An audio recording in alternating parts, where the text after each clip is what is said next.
Amen. Nous allons appeler le règne de Dieu, invoquer le règne de Dieu sur nos situations conjugales, ceux qui ne sont pas encore mariés, ceux qui sont déjà mariés. Nous voulons le règne de Dieu, le règne de Dieu. La famille, comme nous l'avons expliqué hier, est un des moyens, sinon le premier moyen que Dieu a donné à l'humanité pour manifester son règne, sa domination sur la terre. Et cet instrument que Dieu s'est donné a été l'objet des assauts de l'ennemi, a reçu contre son évolution des malédictions. Et depuis lors, la famille est mise à mal, la rencontre avec le conjoint, l'établissement, la vie conjugale est mise à mal. Mais la Bible dit que Jésus-Christ est venu pour la restauration de toutes choses. Alléluia. Pour la restauration de toutes choses. Nous allons prier le Seigneur et invoquer le règne de Dieu. Tu vas prier par rapport à ta situation. Tu vas demander le règne de Dieu. La Bible dit le royaume de Dieu, ce n'est pas le manger et le boire. Amen. Le royaume de Dieu, c'est la paix, la joie. Alléluia. Par le Saint-Esprit. Amen. Ça veut dire que là où Dieu règne, il y a la paix. Là où Dieu règne, il y a la joie. Autrement dit, il y a le bonheur. Amen. Si la situation que tu traverses ne te rend pas épanoui, tu n'estimes pas que tu es épanoui dans cette situation, c'est qu'il y a absence quelque part d'un aspect du règne de Dieu. Amen. D'un aspect du règne de Dieu. Tu vas donc prier de tout ton cœur et demander: Seigneur, tout ce que je veux, c'est ton règne dans ma maison, ton règne dans mon futur foyer, ton règne dans ma vie, ton règne dans ma vie, afin que ce que toi tu as établi soit établi, afin que ce que toi tu as décidé soit établi. Alléluia. Et en priant pour invoquer le règne de Dieu, on prie aussi pour extirper notre propre règne à nous-mêmes, ou le règne des démons, ou le règne de toute autre entité qui n'est pas divine. Ensemble, élevons la voix et prions le Seigneur Jésus. Appelons le règne de Dieu. Brinda kamashotari vazis. Ikinda rababa sharabara la sorobara la glorianda bro. Renda brada sarabara la glorianda braida satarababro.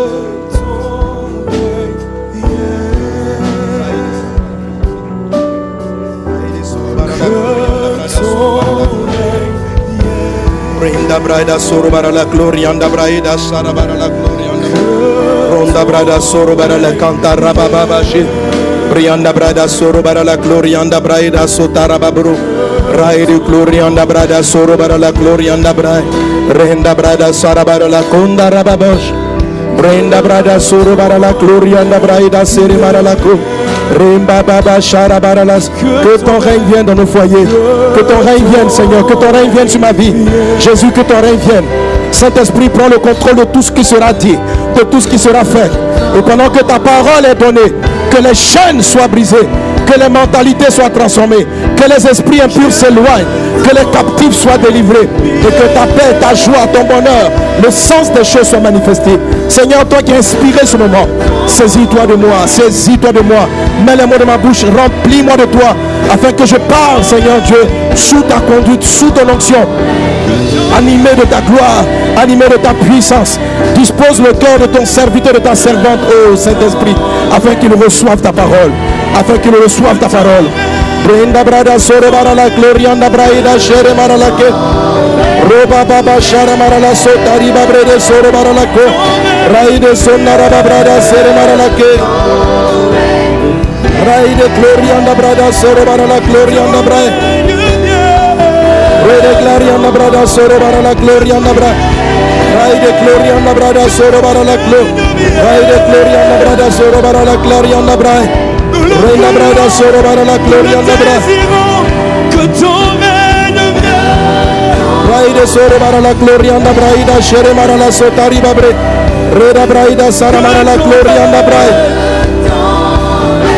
Roba ba shere mara la sotari babe. Reina braida sorobara la glorianda braida shere mara la glo. Au nom de Jésus, au nom de Jésus, au nom de Jésus, que ton règne,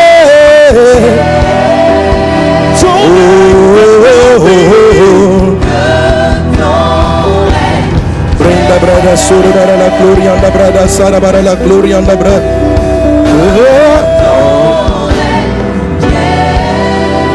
À toi la gloire, à toi la louange, à toi l'exaltation au siècle des siècles.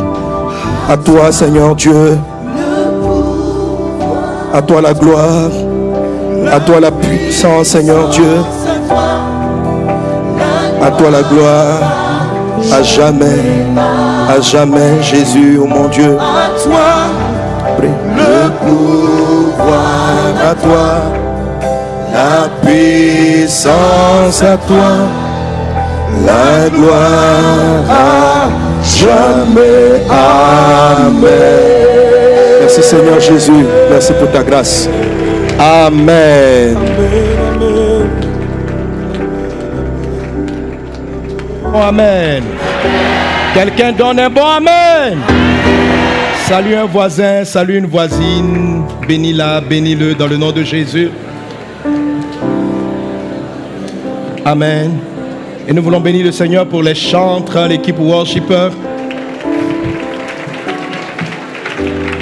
Gloire à Dieu. Dis voisin, tu es sur le point de vivre le bonheur conjugal. Amen. Amen. Amen.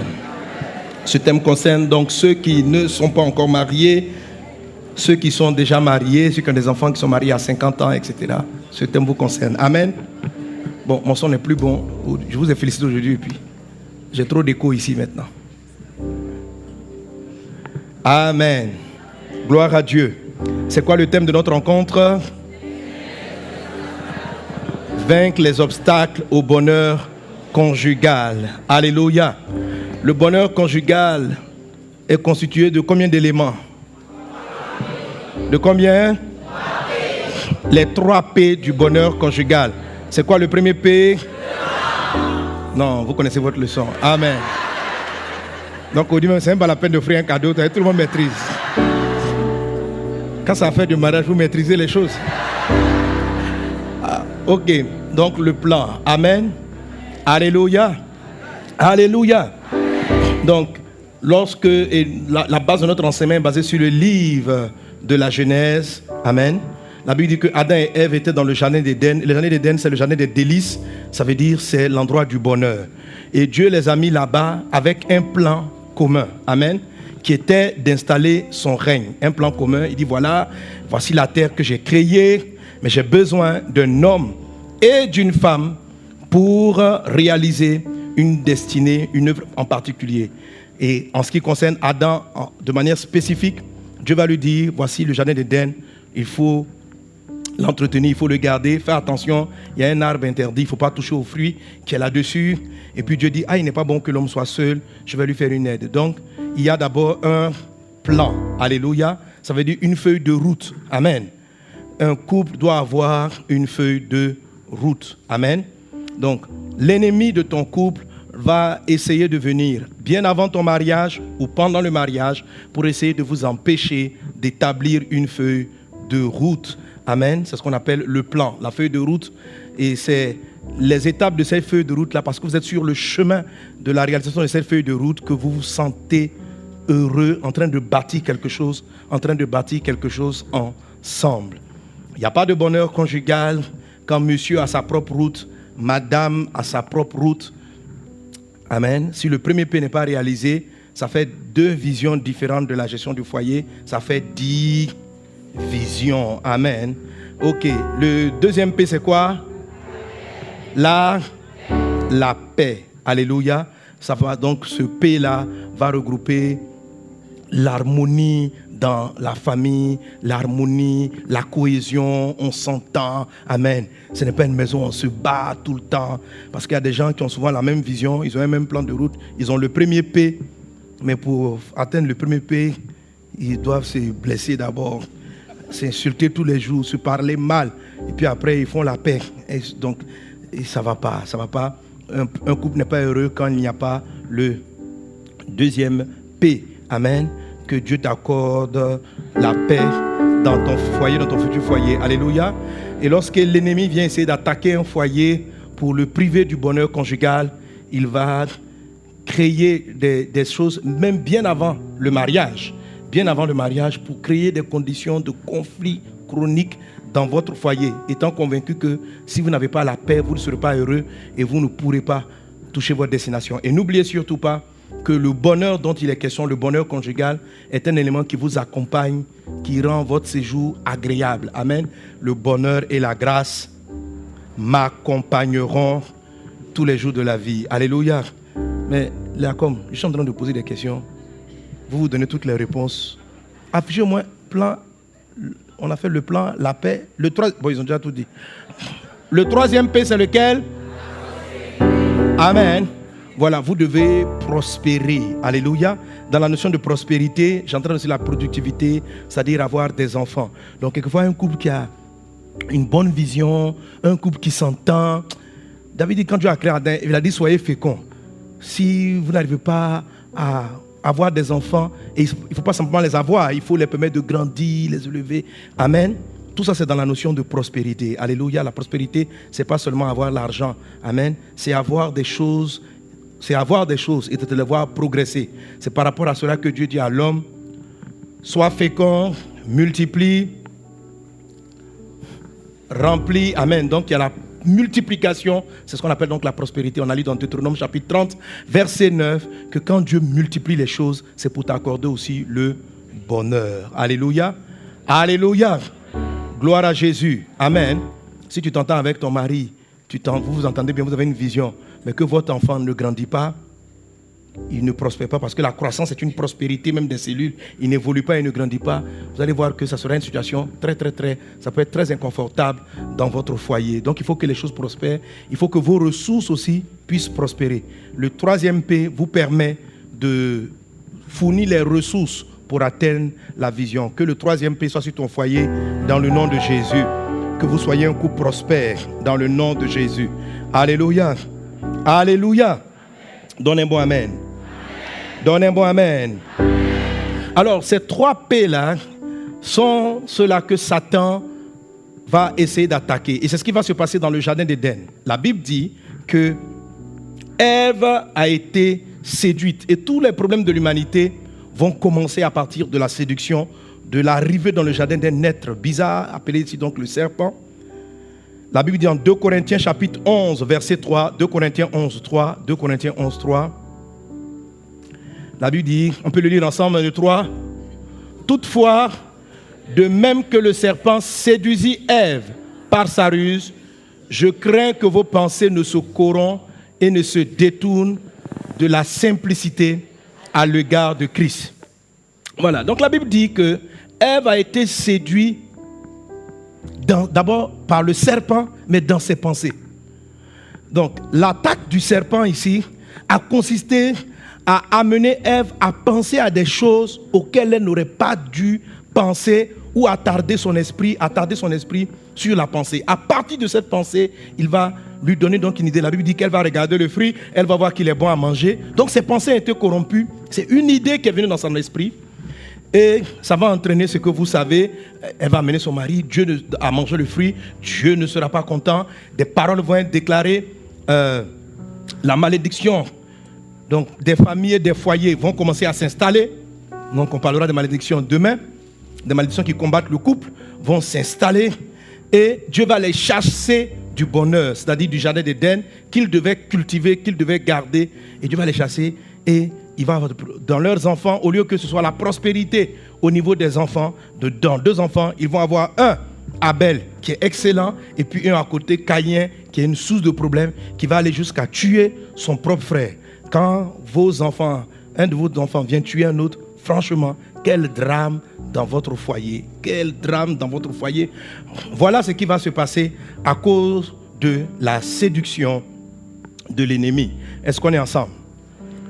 Est-ce qu'on est ensemble? Alléluia. Alléluia.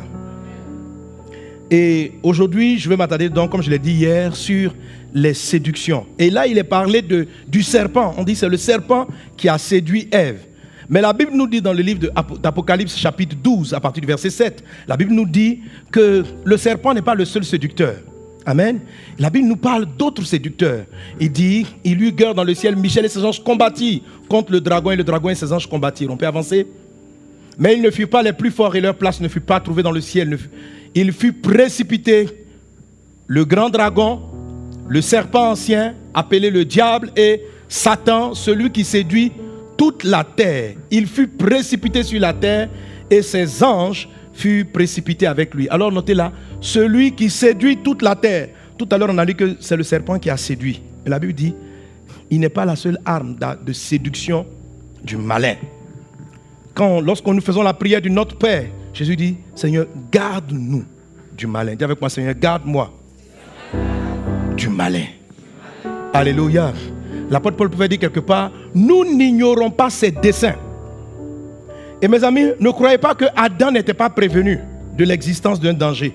Si Dieu lui dit, cultive le jardin et garde-le, on garde quelqu'un parce qu'il y a une menace. C'est pas ça? Amen. On dit, je te mets dans le jardin d'Éden pour cultiver et pour le garder, pour protéger. Donc il y avait déjà une menace. Adam cultivait, mais il n'a pas fait l'effort de garder. La Bible dit, garde ton cœur plus que toute autre chose, parce que c'est de lui que viennent les sources de la vie. Alléluia. Tu dois garder ton cœur. C'est de là que le diable, l'ennemi, arrive à injecter des pensées. Alors quand je parle des attaques du diable qui viennent s'opposer à votre mariage, ne cherchez pas des choses compliquées, comme vous allez voir dans un rêve, un cauchemar, un diable qui apparaît. Non, c'est une affaire de pensée, c'est une affaire d'idées qui viennent en vous. Il y a un témoignage que je vous ai raconté il y a quelque temps, en fait, un des témoignages qui m'a attiré vers la série des messages, les 4 formes d'attaque majeures du malin. Un témoignage, c'était le témoignage de mon ami, le pasteur Samuel Kamonga, qui racontait qu'il était dans un jeûne. Il a passé plusieurs jours dans le jeûne, il était amaigri, affaibli.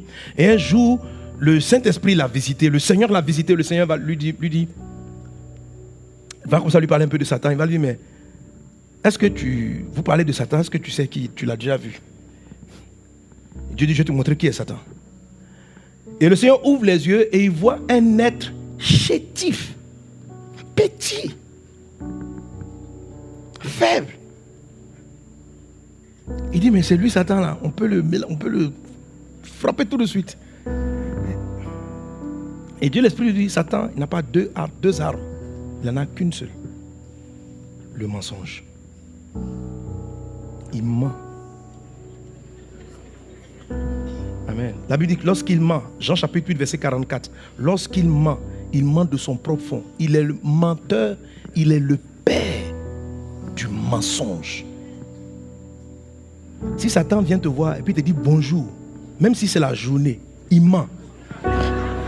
Le jour, c'est-à-dire que si tu dis bonjour, il faut douter qu'il fasse jour. C'est-à-dire il ment. Il ment. Quand il dit il te parle, il ment. C'est pourquoi Jésus ne tirait jamais aucune information de la bouche des démons. Quand les démons commençaient à parler, tu es le Christ, le Fils de Dieu, il dit taisez-vous. C'est pas vous qui allez m'expliquer ça. Parce que même quand ils disent tu es le Christ, le Fils de Dieu, c'est la vérité. Mais il y a un mensonge. Il y a un mensonge derrière. Il y a un mensonge où ils affirment peut-être qu'il va semer en toi les graines de l'orgueil. Si un démon vient te dire tu es un prophète, tu es un prophète, tu es un prophète, il ment. Il ment parce qu'à l'intérieur, il y a les graines, il y a une semence, il y a un venin. Il y a un venin. Alors c'est très important de savoir l'arme qu'il va utiliser parce qu'il est capable de se frôler aux choses qui sont avérées. La façon dont il vient avec des informations est très sournoise. Il peut te dire un fait avéré sur ton foyer, sur ton conjoint.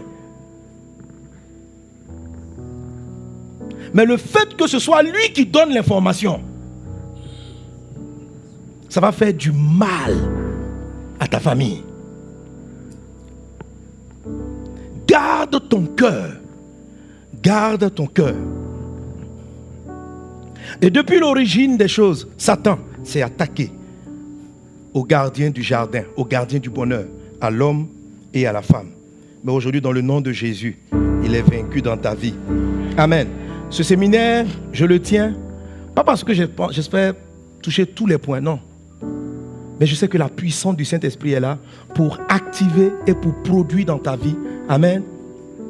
Avec quelques paroles, Dieu va faire au-delà de ce qu'on peut entendre. Je m'attends à des réconciliations conjugales.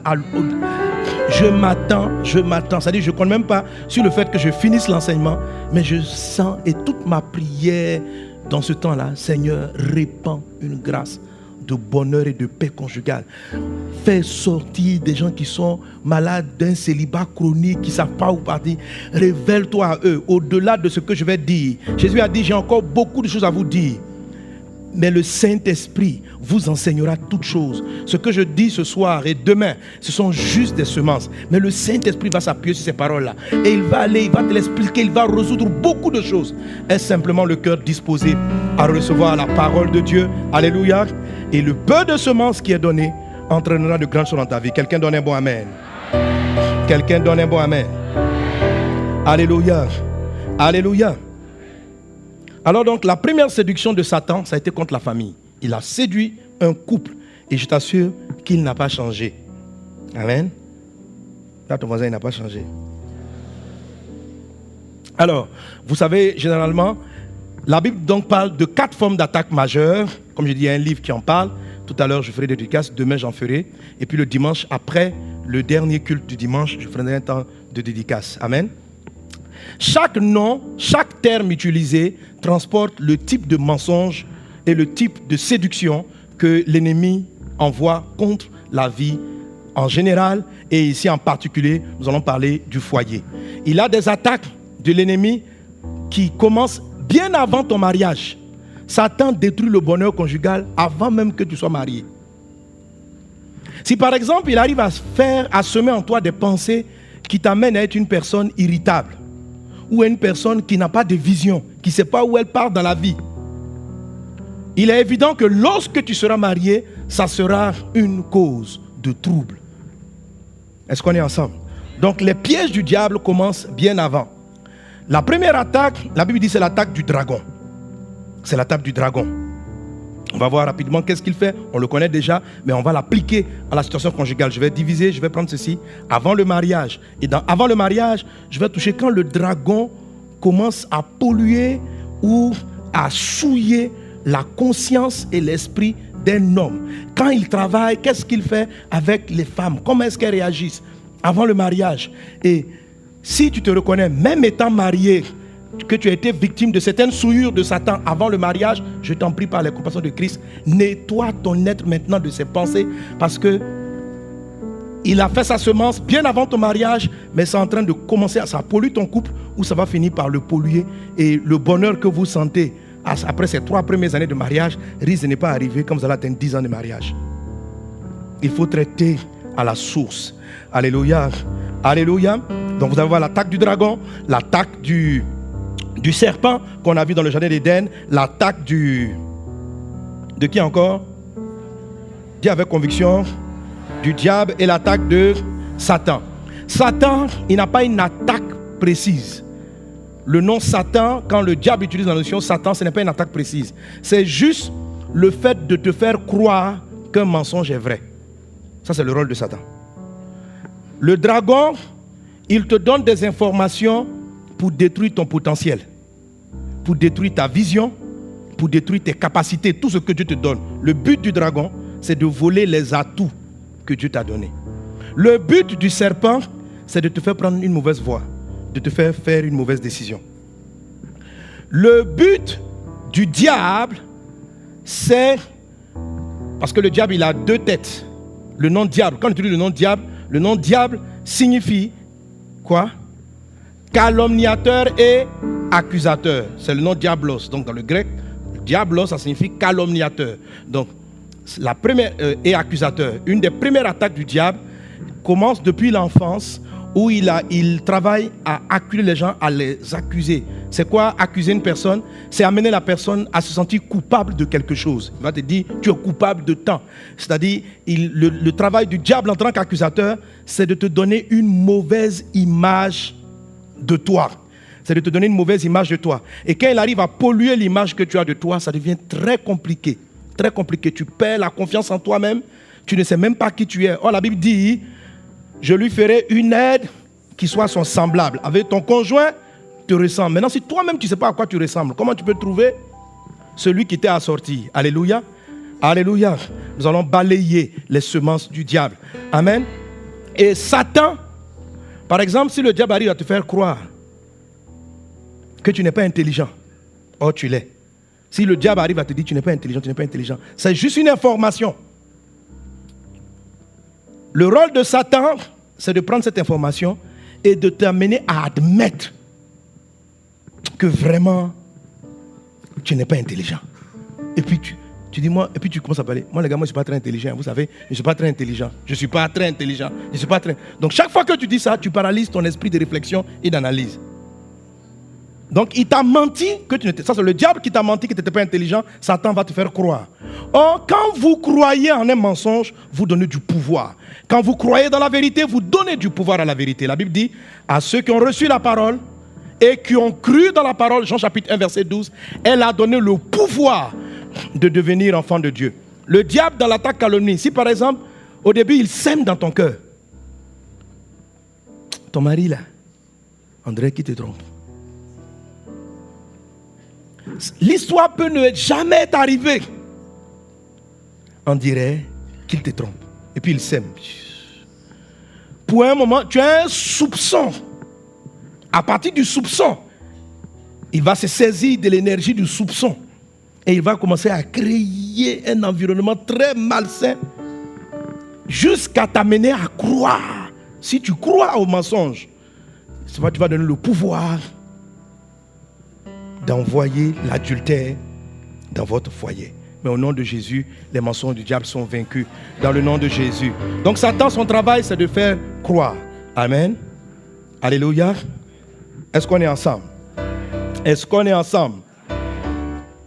Alors d'abord, les attaques de Satan, les 4 attaques du malin avant le mariage.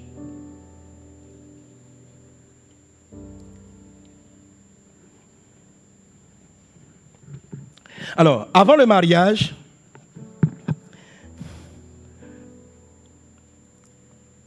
du moins la vie avant le mariage te prépare à ton mariage. Lorsque Dieu a dit à Adam, à l'homme, il n'est pas bon que tu sois seul. Genèse chapitre 2 verset 18. Dès que Dieu lui dit, il n'est pas bon que tu sois seul, le Seigneur lui envoie quoi directement? Les animaux, hein, on connaît cet enseignement, hein? Amen. Pour qu'il leur donne des noms. Amen. Donc Genèse 2, 18. L'Éternel Dieu dit, il n'est pas bon que l'homme soit seul, je lui ferai une aide semblable à lui.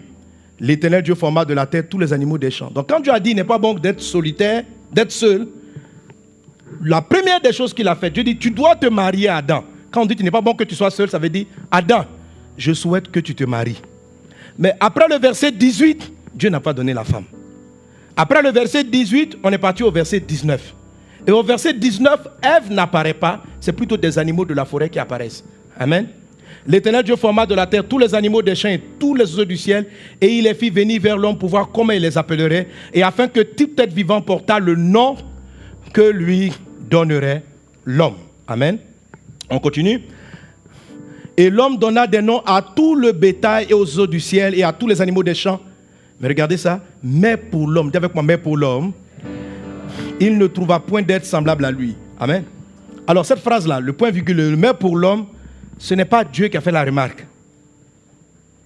C'est la remarque de Adam. En fait, telle que la phrase est, on a l'impression que Dieu a donné des ordres, Dieu a donné les animaux, puis dit, oh, je n'ai pas trouvé pour Adam une aide semblable. En fait, c'est Adam qui, après avoir donné les noms, n'a pas trouvé dans les animaux quelqu'un qui lui était assorti. N'oubliez pas le verset 18 qui dit, il n'est pas bon que l'homme soit seul, je lui ferai une aide semblable. Et on arrive, ramenez-moi au verset où on était là.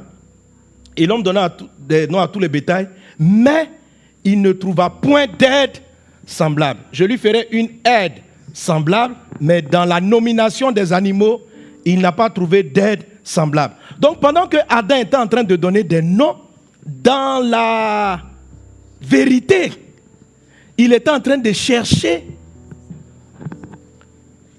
celle qui lui ressemblait et qui allait pouvoir l'aider. Donc j'ai une aide qui lui ressemble, afin qu'il fasse la mission décrite au verset 16 et au verset 17 de Genèse chapitre 2. Est-ce qu'on est ensemble? Est-ce qu'on est ensemble? Amen. Amen. Et je vous ai expliqué la dernière fois, qui sont les animaux dans la vie pratique d'un homme? Ça veut dire Dieu, avant de te donner ton mariage, avant de te donner l'être semblable, envoie toujours dans ta vie des hommes ou des femmes qui ne te sont pas forcément assortis. Comme vous n'êtes pas très compatibles, pour toi, ils sont comme des animaux. Ok? C'est comme des animaux.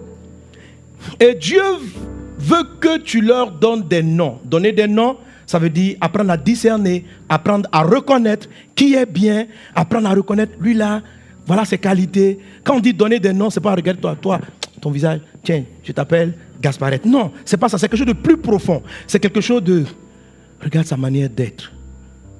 Regarde, quand il voit par exemple l'animal qu'on appelle le paresseux. Regarde. Il est bien dans ce que Dieu a créé. Tout ce que Dieu a créé est bon. Mais lui, son talent, c'est de prendre son temps. C'est de prendre son temps. Et puis Adam observe, il dit, mais il ne peut pas m'aider. Il n'est pas semblable à moi. Moi, je ne suis pas lent comme ça, là, non. Il nomme. Il arrive à la panthère. Elle rugit. Il est bien. Dieu lui a donné des crocs, il est puissant. Il sait qu'il crie. Le lion, surtout le lion, son rugissement. Il dit oui. Toi, de tous les animaux, tu es certainement le roi. Il apprécie le lion, mais il l'observe. Je n'ai pas trouvé que tu me ressembles. C'est vrai que, lion, tu es un garçon. Quand tu parles, tu as de l'autorité. Mais tu n'es pas une aide semblable. Et sur chaque animal de la forêt, la Bible dit, il ne trouva point d'aide semblable. C'est vrai qu'il était en train de chercher son conjoint, mais en fait, Dieu avait amené les animaux pour que Adam commence lui-même à savoir qui il était. Quelle était sa particularité et discerner entre les gens qui lui correspond vraiment. Tu sais, ma soeur, aujourd'hui tu t'es fouillé, tu dis, mais qui m'a dit de rentrer ici? Il est fort probable que dans la période de nomination, amen, tu as cru que, tu sais, le lion correspond à la lionne, le chien correspond à la chienne. Ils ne te correspondent pas. C'est-à-dire dans la nomination, toi. Et peut-être qu'en ce moment, tu avais un besoin en particulier. Tu n'as pas eu de papa qui était quelqu'un qui était autoritaire. Tu as besoin d'un homme d'autorité. Tu étais blessé dans la vie. Et puis pendant que tu nommais les animaux de la forêt, le lion a apparu, élégant. Dans la vie, un beau gosse, plein de crinières. Oh. Et le mec, aïe aïe aïe. Et puis quand il parle avec assurance, tu vois bébé, nous partons là. Ouais, un garçon. Mais tu crois que tu lui ressembles, mais tu lui ressembles pas. Vous n'êtes pas assortis. Vous n'êtes pas. Mais le lion vient combler un vide. Parce que, en fait, on a besoin d'un père qui parle, qui donne une direction. Et le lion, il donne des directions. Mais ce n'est pas ton papa, tu maries. Oh, tu recherches dans la forêt un père que tu n'as pas eu. Tu crois qu'il est semblable à toi, mais tu recherches quelqu'un qui est semblable, ou bien qui aurait dû être semblable à ta mère que tu n'as pas eu, à ton père que tu n'as pas eu. Maman, tu étais enfant, monsieur, ta maman te prenait, et puis elle est partie. Et tu viens à l'église, tu cherches une maman. Et c'est le moment où tu te prépares au mariage et tu donnes des noms. Toi, alors, quand tu vois, quel est l'animal qui prend bien soin de ses enfants? La poule. Donne-moi un mammifère. Comment? Le kangourou, voilà. Tu vois un kangourou. Tu dis, regardez comment elle materne. Elle n'est pas semblable. Elle est semblable, le kangourou, il est semblable à une bonne maman. Mais Adam, quand il a fini de nommer, il a dit, je n'ai pas trouvé d'aide semblable. Et là, dans cette période, malheureusement, la femme qui avait perdu, qui n'a pas eu le papa, le monsieur qui n'a pas eu la maman, qui avait besoin d'autorité, le frère qui avait besoin d'un père, papa est trop vite parti. Il a voulu une femme de caractère. Parce que lui, il fait des affaires. Il veut une femme qui a la poigne. Et le gars, il a marié une panthère. Oh. Quand il a vu, voilà, quelqu'un qui m'est semblable. Oh, Miss Panthère, veux-tu être mon épouse? Oui. Et après, des griffes apparaissent dans la maison. Ton corps est griffé de part et d'autre. La maison est tendue. Les panthères sont faits pour rester ensemble. Les chiens sont faits pour rester ensemble. Dans la forêt, en ce moment, il n'y avait pas de femme. Mais Dieu était en train d'aiguiser le cœur de l'homme. En train de le préparer. En train de savoir lui-même à quoi est-ce qu'il ressemble. Qu'est-ce qui lui correspond exactement. Jusqu'à quand il a fini, Dieu dit bon. Quand il a dit, je n'ai trouvé personne. Dieu dit maintenant je t'endors. Et c'est à partir de là que Dieu est rentré dans son cœur. Il a pris la côte, c'est son cœur. Et il a forgé le rêve de Adam. Qui est-ce qu'il voyait? Parce que de tous les gens qu'il avait vus, personne ne correspondait vraiment à ce qu'il attendait.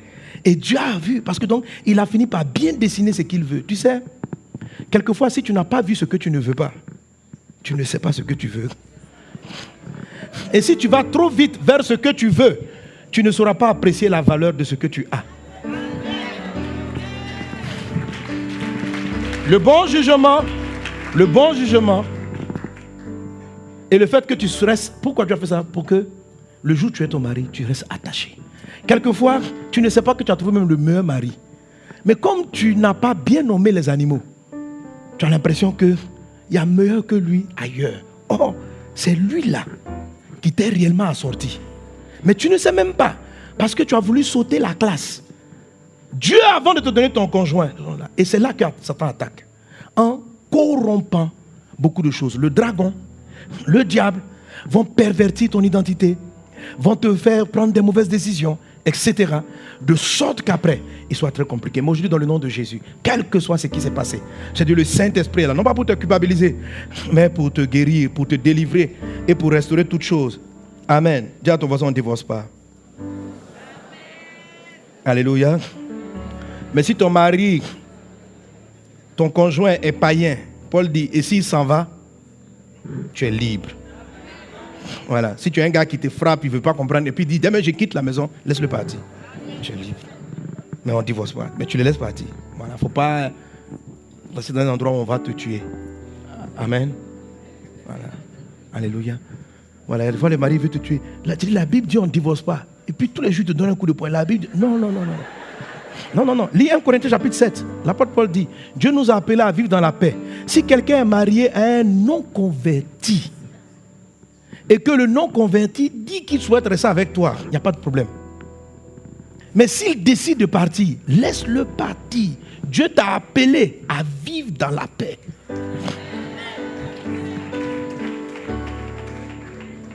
Amen. Peut-être que c'est là qu'il va aller rencontrer vraiment Jésus est revenu. Est-ce qu'on est ensemble? Donnez un bon amen à Jésus.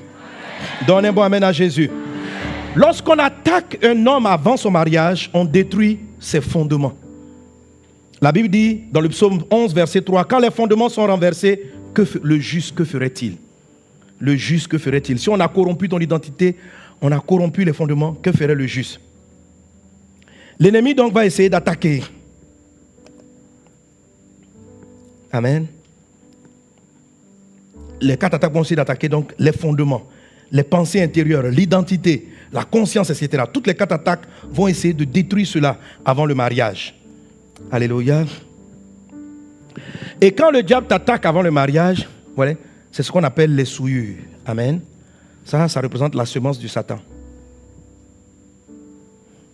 Quand Dieu te crée, Il ne te donne pas tout. Il te donne sa vie. Amen. Mais l'ennemi vient et la Bible dit, comme Ève a été séduite dans ses pensées, il t'envoie des séductions. Le diable, tu n'es pas quelqu'un de bien. Il empoisonne ta pensée. Les gens sont comme ceci, les gens sont comme cela. Toi-même, tu es comme ceci, toi-même, tu es comme cela. Et il forge en toi ce que la Bible appelle une conscience souillée. Si tu ne passes pas par ce dont nous parlerons tantôt, tout à l'heure, pour vaincre les pensées du diable, si tu ne les enlèves pas, même quand Dieu te donnera un mari, quand les fondements sont renversés, même la parole de Dieu ne peut pas créer. Il y aura toujours, l'eau est trouble, il y aura toujours le trouble. Si le fond est souillé, l'eau sera souillée. Il y a une manière de faire partie, vous savez comment? Parce que j'ai plusieurs fois enseigné là-dessus. Amen. Alléluia. Amen. Alléluia. La Bible dit, Hébreux chapitre 13, verset 4, que le mariage soit honoré de tous et le lieu conjugal exempt de toute souillure. Que Dieu te délivre de toute souillure dans le nom de Jésus. Quelqu'un qui a une mauvaise image de lui-même, c'est une souillure. Quelqu'un qui a été souillé dans sa conscience par rapport à sa destinée, c'est une souillure. Tite chapitre 1, verset 15 dit ceci, tout est pur pour ceux qui sont purs, mais rien n'est pur pour ceux qui sont souillés et incrédules. Leur intelligence et leur conscience sont souillées. Notez bien, tout est pur pour ceux qui sont purs, mais rien n'est pur pour ceux qui sont souillés et incrédules. Leur intelligence et leur conscience. Quand on dit l'intelligence qui est souillée, d'abord la conscience.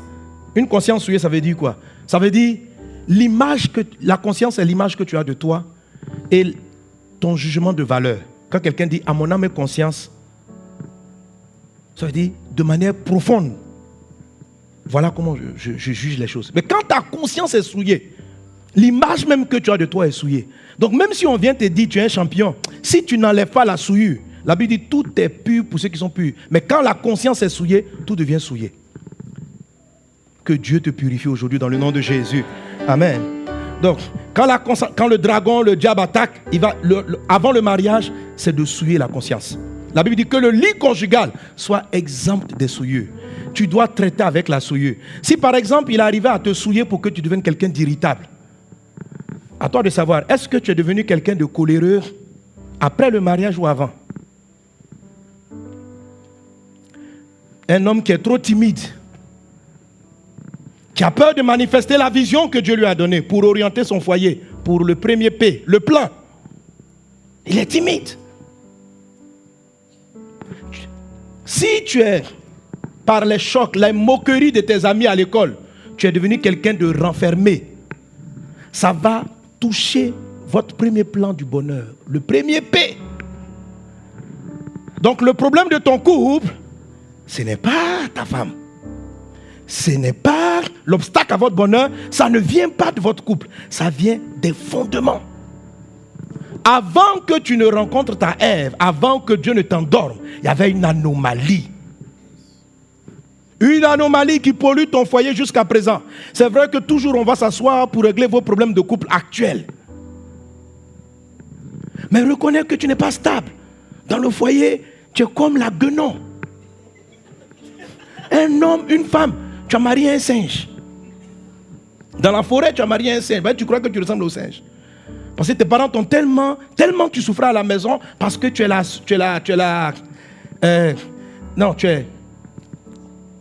ce n'est pas vraiment ton père ou ce n'est pas ta maman. Et on t'a un peu maltraité. Tu es quelqu'un qui aime rester à la maison, qui aime réfléchir à la maison. Mais à cause de la maltraitance dans le couple, de ton père ou de ta mère, tu as commencé à sortir, aimer rester dehors avec les amis. Et tu vas et tu rencontres quelqu'un qui... Donc tu es dans les boîtes de nuit, tu rencontres aussi un gars des boîtes de nuit. Un homme qui est comme un singe, il va de branche en branche. Un singe va de branche en branche. Alors, le jour où tu commences à retrouver ton identité, que tu rentres dans le foyer, que tu te convertis, et puis tu as trouvé tu l'as marié, au lieu de finir la nomination, tu as pris la guenon ou le singe. Chérie, rentre un peu tôt, il faut qu'on parle. J'arrive d'affaires en affaires, de branche en branche, de branche. Mais c'est sa nature. C'est sa nature. Dieu va faire un miracle pour corriger la chose. Que tu comprends? Donc le problème de ce choix-là, c'est qui fait que tu viens t'asseoir aux réunions, parce que viens, dis à mon mari de rester un peu, de rentrer un peu tôt. Il n'a qu'à rentrer tôt. Parce que c'est parce qu'il rentre tard, il s'occupe de rien dans la maison, il s'occupe de rien, il s'occupe donc, et vous êtes en palabre. Et nous essayons avec la parole de Dieu de ramener quelqu'un à se calmer. Mais lui-même, sa conscience est souillée. Mais toi-même, la manière dont tu l'as choisi prouve que ta conscience est souillée. Parce que sans quoi, tu aurais compris que vous n'êtes pas semblables. Comment tu as fait pour rentrer dans cette situation? Non, ce sont mes parents qui m'ont forcé. Les gens m'ont forcé. Mais comment tu t'es laissé forcer? Ta conscience a un problème. Alléluia.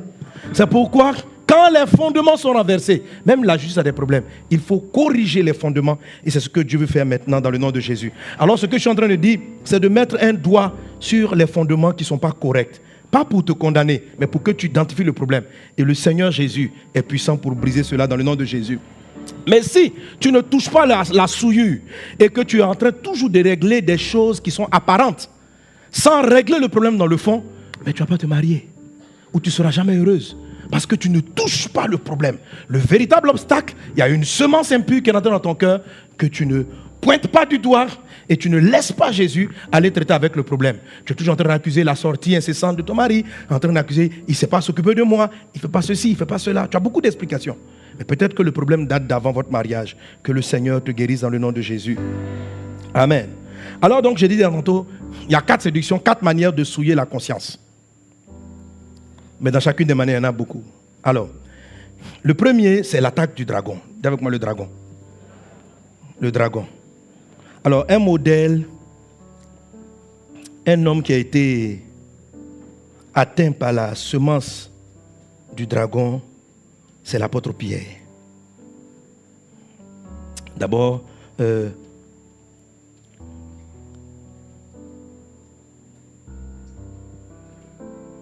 lisons Jérémie chapitre 51, verset 34. Normalement, tous ceux qui ont écouté cet enseignement, vous connaissez ce passage. Tu dois pouvoir le réciter par cœur. Amen. Voilà, ça c'est dans ce livre-là. Vaincre les 4 attaques majeures du malin. Jérémie chapitre 51, verset 34. Donc on a dit, le dragon séduit toute la terre. Le dragon séduit toute la terre. Voici une séduction. Quand on dit le dragon, c'est un nom bizarre. Qu'est-ce qu'il y a concrètement? En quoi est-ce que consiste la séduction du dragon? Et on va voir un cas pratique dans la Bible de comment quelqu'un souillé par le dragon a des problèmes à tenir ses engagements, à respecter ce qu'il dit. Amen. Et ça va te donner de l'espoir aussi pour dire qu'il y a de l'espoir. Même si tu as marié un singe, Dieu qui a créé le singe et l'homme va amener ton mari à devenir un être humain. Même si toi, peu importe d'où tu viens. Il y a une manière, amen, oui. La Bible dit qu'on peut changer les gènes, on peut régénérer par la parole vivante et permanente. Tout est rectifiable, tout est possible. Tout est possible. Quelle que soit la souillure d'une conscience, c'est possible d'être changé. Amen. D'avoir un changement. La Bible dit, voilà, Nebuchadnezzar, lisons ensemble de 3. Nebuchadnezzar, roi de Babylone, m'a dévoré, il m'a détruite. Il a fait de moi un vase vide. Tel un dragon, il m'a englouti. Il a rempli son ventre de ce que j'avais de précieux. Et il m'a chassé. Tu vois, si tu laisses le dragon longtemps, il va te chasser de ton foyer. Il va chasser ton mari de la maison. À la fin, le dragon, il te vole. On dit Nebuchadnezzar, roi de Babylone, ça c'est Nebuchadnezzar. Mais la phrase qui m'intéresse, c'est tel un dragon. Dans ce passage, Dieu nous explique le travail du dragon. Le travail du dragon, c'est d'engloutir, de vider. Ça veut dire de vider ta richesse, de vider, d'enlever tout ce que tu as de précieux. Et il remplit son ventre. Et puis après, quand il a fini avec toi, il te vide, il te chasse. Alléluia. Alléluia. Alors, quand vous lisez le livre d'Apocalypse, et comme j'en parle dans ce livre, le dragon, il a 7 têtes. Mais même si tu oublies les 7 têtes, ce n'est pas grave. Mais il faut savoir qu'il a 7 têtes, ça veut dire 7 bouches. Ça veut dire 7 types de séduction qui visent à enlever ce que Dieu t'a donné, à enlever ton potentiel. Alléluia. Qu'est-ce qu'il vole? Il va voler ta vision. Il va faire en sorte que tu ne saches même pas où tu vas dans la vie. Le dragon, il fait peur, il effraie, il va voler ta sérénité. Il va travailler à voler ta paix, à te rendre timide. La Bible dit, je vous ai cité le passage hier, Paul dit ceci à Timothée, il dit Timothée, ranime le don que tu as reçu. Ranime le don que tu as reçu. Dieu t'a donné un don, mais on ne le voit pas. Et puis il dit ceci, car Dieu ne nous a pas donné un esprit de timidité, mais un esprit de force. Autrement dit, la timidité engloutit les dons d'une personne. Quelqu'un est là avec moi? Dieu t'a fait un don. Dieu t'a fait un don. Mais comme tu es timide, ce don-là est englouti. Ce don est endormi. Et qui est englouti parmi les attaques de Satan? C'est le dragon. Le dragon m'a englouti. Alors, quand ils attaquent, ce sont des pensées. Ce sont des pensées. Les gens qui sont timides, renfermés, qui n'arrivent pas à dire ce qu'ils pensent, à exprimer leurs idées, quelque chose les influence. Il y a une pensée. La personne va dire non, je suis calme. Est-ce que Dieu t'a créé calme? D'abord, il faut être calme. Je suis d'accord. Non, calme, c'est bon, pardon. Tu dis rien. Tu ne dis rien. Ta femme dit, chérie, parlons. Allons à droite. Qu'est-ce qu'on fait? Le jour où tu es vexé, tu supposes que la personne sait. Toi seul dans ton corps, tu ne parles pas. Tu ne t'exprimes pas. Quelque chose fait que tu as honte de ce qui va sortir de ta bouche. Tu as peur de ce que les gens vont juger ce que tu vas dire. Et un homme qui ne parle pas, il n'a pas d'autorité. Il ne donne pas une direction. La timidité, malgré que Timothée ait été appelé par Dieu, choisi de Dieu, loin de Dieu, il avait des problèmes pour exercer puissamment son ministère. À cause de la timidité. Par 2 fois, l'apôtre Paul va dire, pardon, réveille. Le don là, il est englouti. Alors, il est englouti par quoi? Par un système de pensée. Par un système de pensée. Que Dieu te délivre dans le nom de Jésus. Que Dieu t'en délivre dans le nom de Jésus. Que Dieu t'en délivre dans le nom de Jésus. Donne un bon amen. Donne un bon amen. Alléluia. Alléluia. Amen. Alors, voyons l'exemple d'une personne dans la vie de laquelle le dragon a créé la peur. Mais avant, citons quand même plusieurs d'autres choses. Le dragon sème aussi l'impudicité. Donc, il sème la peur, la timidité, l'anxiété. Quand tu es anxieux, il sème toutes ces choses-là. Mais il a une autre tête aussi qui sème la séduction sexuelle, le sexe. La Bible dit dans le livre de Proverbes chapitre 5 que si tu couches avec quelqu'un, tu partages avec cette personne-là tes richesses invisibles. Proverbes chapitre 5. Tu partages avec cette personne la faveur qui est sur ta vie. Tu partages avec cette personne les biens que Dieu t'a donnés dans le monde invisible. Proverbes chapitre 5 dit, tu partages avec cette personne. Maintenant, s'il se trouve que ce n'est pas ta femme, elle va aller prendre tes biens. Et si elle couche avec une autre personne, elle peut lui donner tes biens. Amen. Ça vous le... Bon, quand même, je crois qu'il y en a qui sont surpris. Vous connaissez, non? Ça va, non? Amen. Oui, je ne vais pas revenir là-dessus. Alléluia. Écoutez mes précédents enseignements. Lisez Proverbes chapitre 5. Proverbes chapitre 5 dit que les rapports sexuels, c'est beaucoup plus qu'un simple plaisir. C'est un partage de vie. C'est au travers des rapports sexuels qu'on crée des bébés. On ne les crée pas, qu'ils sont engendrés. Donc les rapports intimes donnent la vie, ça fabrique. Quand tu vois un bébé, tu vois un homme, c'est le fruit de relations intimes.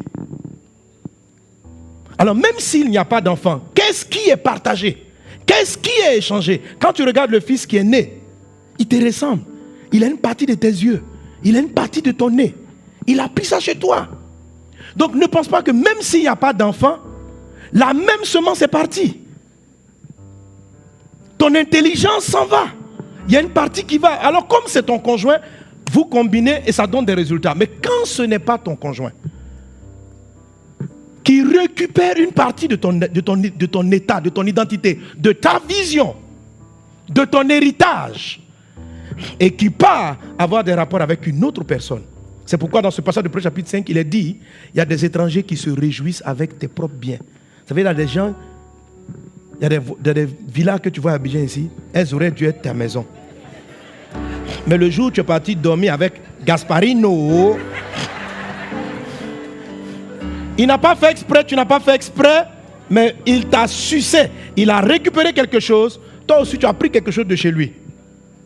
Il avait dans sa vie, lui, dans sa vie, il ne devait pas prospérer. Il devait juste avoir une petite maison entrée-couchée. C'était un gars d'entrée-couchée. Et ce jour de vos rapports, tu as pris l'entrée-couchée. Tu lui as donné la villa. Alors Gasparino, subitement, il est brillant, il a de bonnes affaires. Cette affaire, il a pris. Les choses lui réussissent, il a pris ça chez toi. Il a pris ça chez toi. Et il peut ne pas savoir aller dormir avec une tierce personne et puis balader. Ainsi, tes richesses et tes trésors peuvent être dans la nature. C'est comme ça il est dit que le dragon vole. C'est pourquoi quand un homme est très brillant, quand une femme est très brillante, Satan fait tout pour la souiller par le péché du sexe. Et là où il travaille aujourd'hui, et qui sont des souillures qui détruisent la vie des enfants, même les abus, la pédophilie. Les enfants ne sont pas coupables, en le sens qu'ils ne sont pas petits péchés, mais leur conscience en est souillée.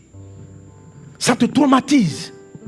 C'est pourquoi la prière que je vais faire et ce qui va se passer ce soir, demain, Dieu veut que tu comprennes pour te délivrer des viols que tu as subis. Même dans les viols, quand quelqu'un, les pédophiles, les violeurs, ils souillent quelque chose dans ta vie. Ils souillent. Et cette souillure-là va rentrer jusque dans ton foyer si tu n'as pas traité avec elle.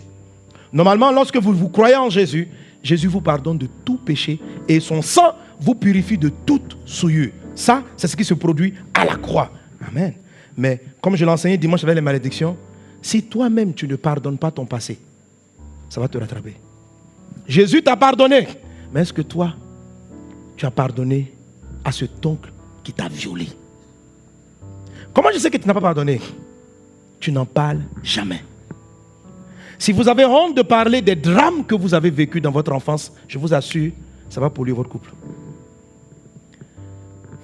Ça va créer en toi la peur. Vous allez voir des dames, elles arrivent.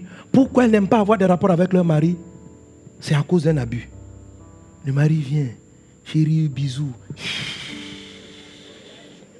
Alors le gars se sent rejeté. Le monsieur se sent rejeté. Il y a des messieurs dans l'enfance, le dragon les a attaqués. Un oncle, pédophilie. Et il n'en parle pas. Mais c'est que ça se met dans sa chair. Il n'aime plus, il ne trouve aucun plaisir avec les femmes. Mais comme il est à l'église, il s'est marié. Le monsieur peut être là. Vous allez faire un an. Il ne te touche pas. Tu dis, hey, chérie, je t'ai fait quoi? Tu n'as rien fait. Tu n'as rien fait. On l'a souillé. Il a été souillé. Et le désir même, en fait, tellement il a enfoui ça quelque part dans son cœur, que le désir de relation intime l'a quitté. Et ça va détruire le foyer. C'est ce que j'ai dans une série d'enseignements, j'ai appelé les mauvais trésors. Ma soeur, si tu veux vaincre le dragon, il faut que tu en parles. Il faut que tu en parles. Il faut que tu en parles. Il y a des gens, c'est leur propre papa. Il ne faut pas croire que c'est fini. C'est dans ton subconscient. C'est un abus. C'est une attaque du dragon. Et ça vient polluer les familles. Mais dans le nom de Jésus. Amen. Comme toutes ces souillures-là sont vaincues de la même manière,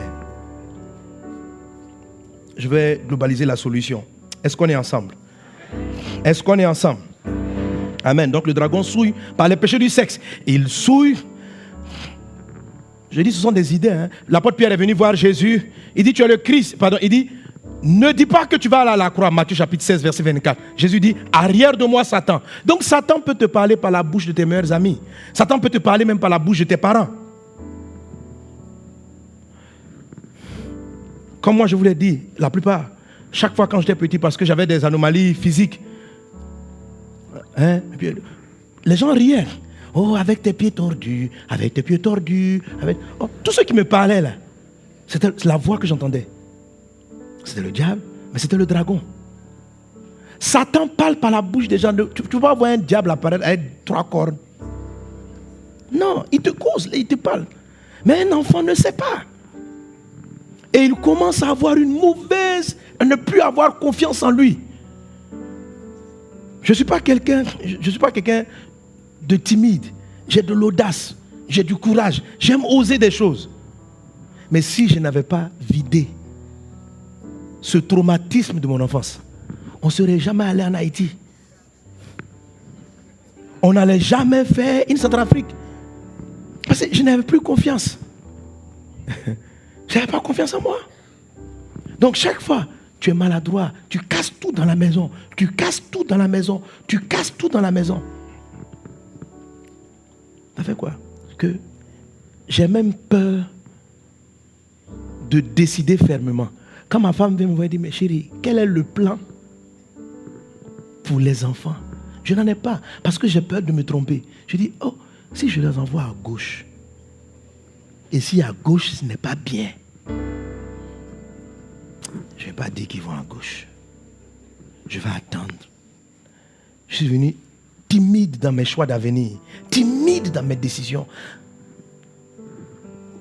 Travail du dragon. Travail du dragon. Et quand tu es comme ça, le premier P, tu as des difficultés à le mettre en place. Parce que en tant qu'homme, il est très difficile. Et quand tu es un homme qui ne sait pas décider, si tu ne fais pas attention, tu risques de marier, tu peux tomber sur une lionne ou sur une Jézabel. Ouais. Parce que Jézabel, elle prend le pouvoir.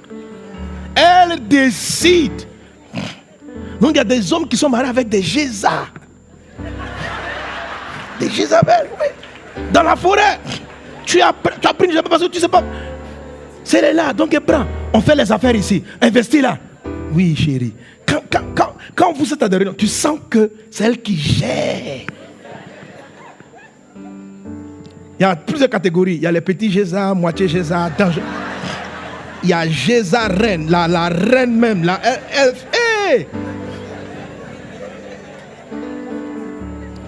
Elle gère la maison. C'est-à-dire, quand toi-même tu es là, tu dis, chérie, odieuse qu'on partait, elle te plaque un regard. En même temps, tu commences à balbutier. Les amis, on revoit la situation. Jézas.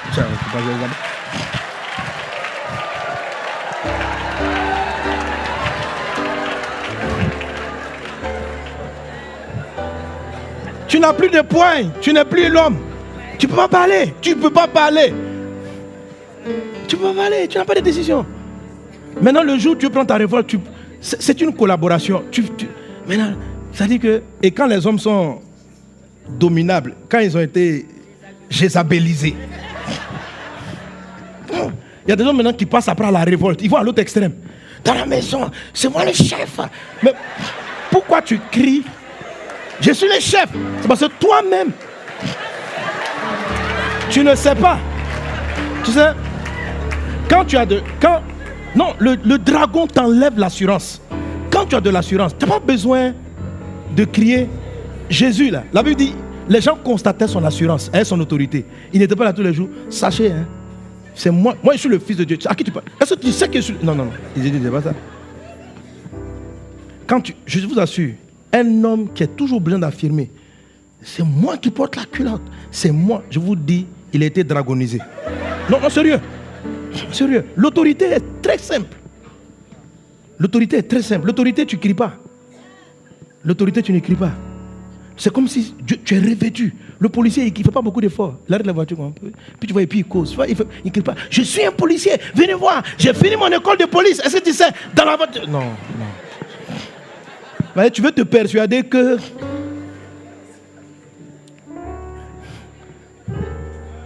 Amen. Alléluia. Alors ce genre de foyer n'auront pas de plan. Il ne peut pas avoir de plan. Parce que le gars, il n'a pas de vision. Et c'est comme ça que j'étais. J'avais la vision, mais je n'avais pas la force de mener la vision. En fait, moi, ce qui me manquait, ce n'est pas la vision, c'est la force. La Bible dit, le dragon, il a englouti, il a pris, il m'a vidé. Quand tu lis pour le chapitre 5, il enlève ta vigueur. Donc tu n'as pas de force, tu manques d'assurance, tu manques d'autorité. Et ça fatigue ton foyer. Que Dieu nous aide dans le nom de Jésus. Alléluia. Donnez-moi amen. Alors, regardez quelqu'un, par exemple, qui a été dragonisé. C'est l'apôtre Pierre. Lui n'a pas été jézabelisé, mais dragonisé. Jézabel, c'est un esprit de python. C'est un esprit de... C'est un dragon et puis serpent. Après avoir chanté des cantiques, Matthieu chapitre 26, verset 30. Après avoir chanté des cantiques, ils se rendirent à la montagne des Oliviers. Alors Jésus leur dit, je serai pour vous tous cette nuit une occasion de chute, car il est écrit, je frapperai le berger et les brebis du troupeau seront dispersées. Mais après que je serai ressuscité, je vous précéderai en Galilée. Pierre, prenant la parole, lui dit, Pierre a dit quoi, mes amis? Quand tu serais pour tous une occasion de chute, tu ne le seras jamais pour moi. Jésus lui dit, je te le dis en vérité, cette nuit même, avant que le coq,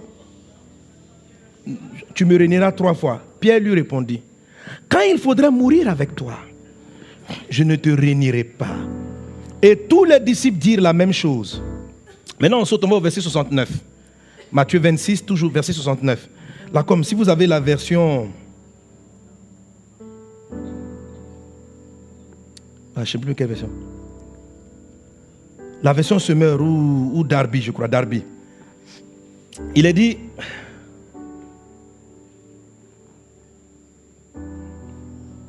Pendant ce temps, Pierre était resté aussi assis dehors, dans la cour intérieure.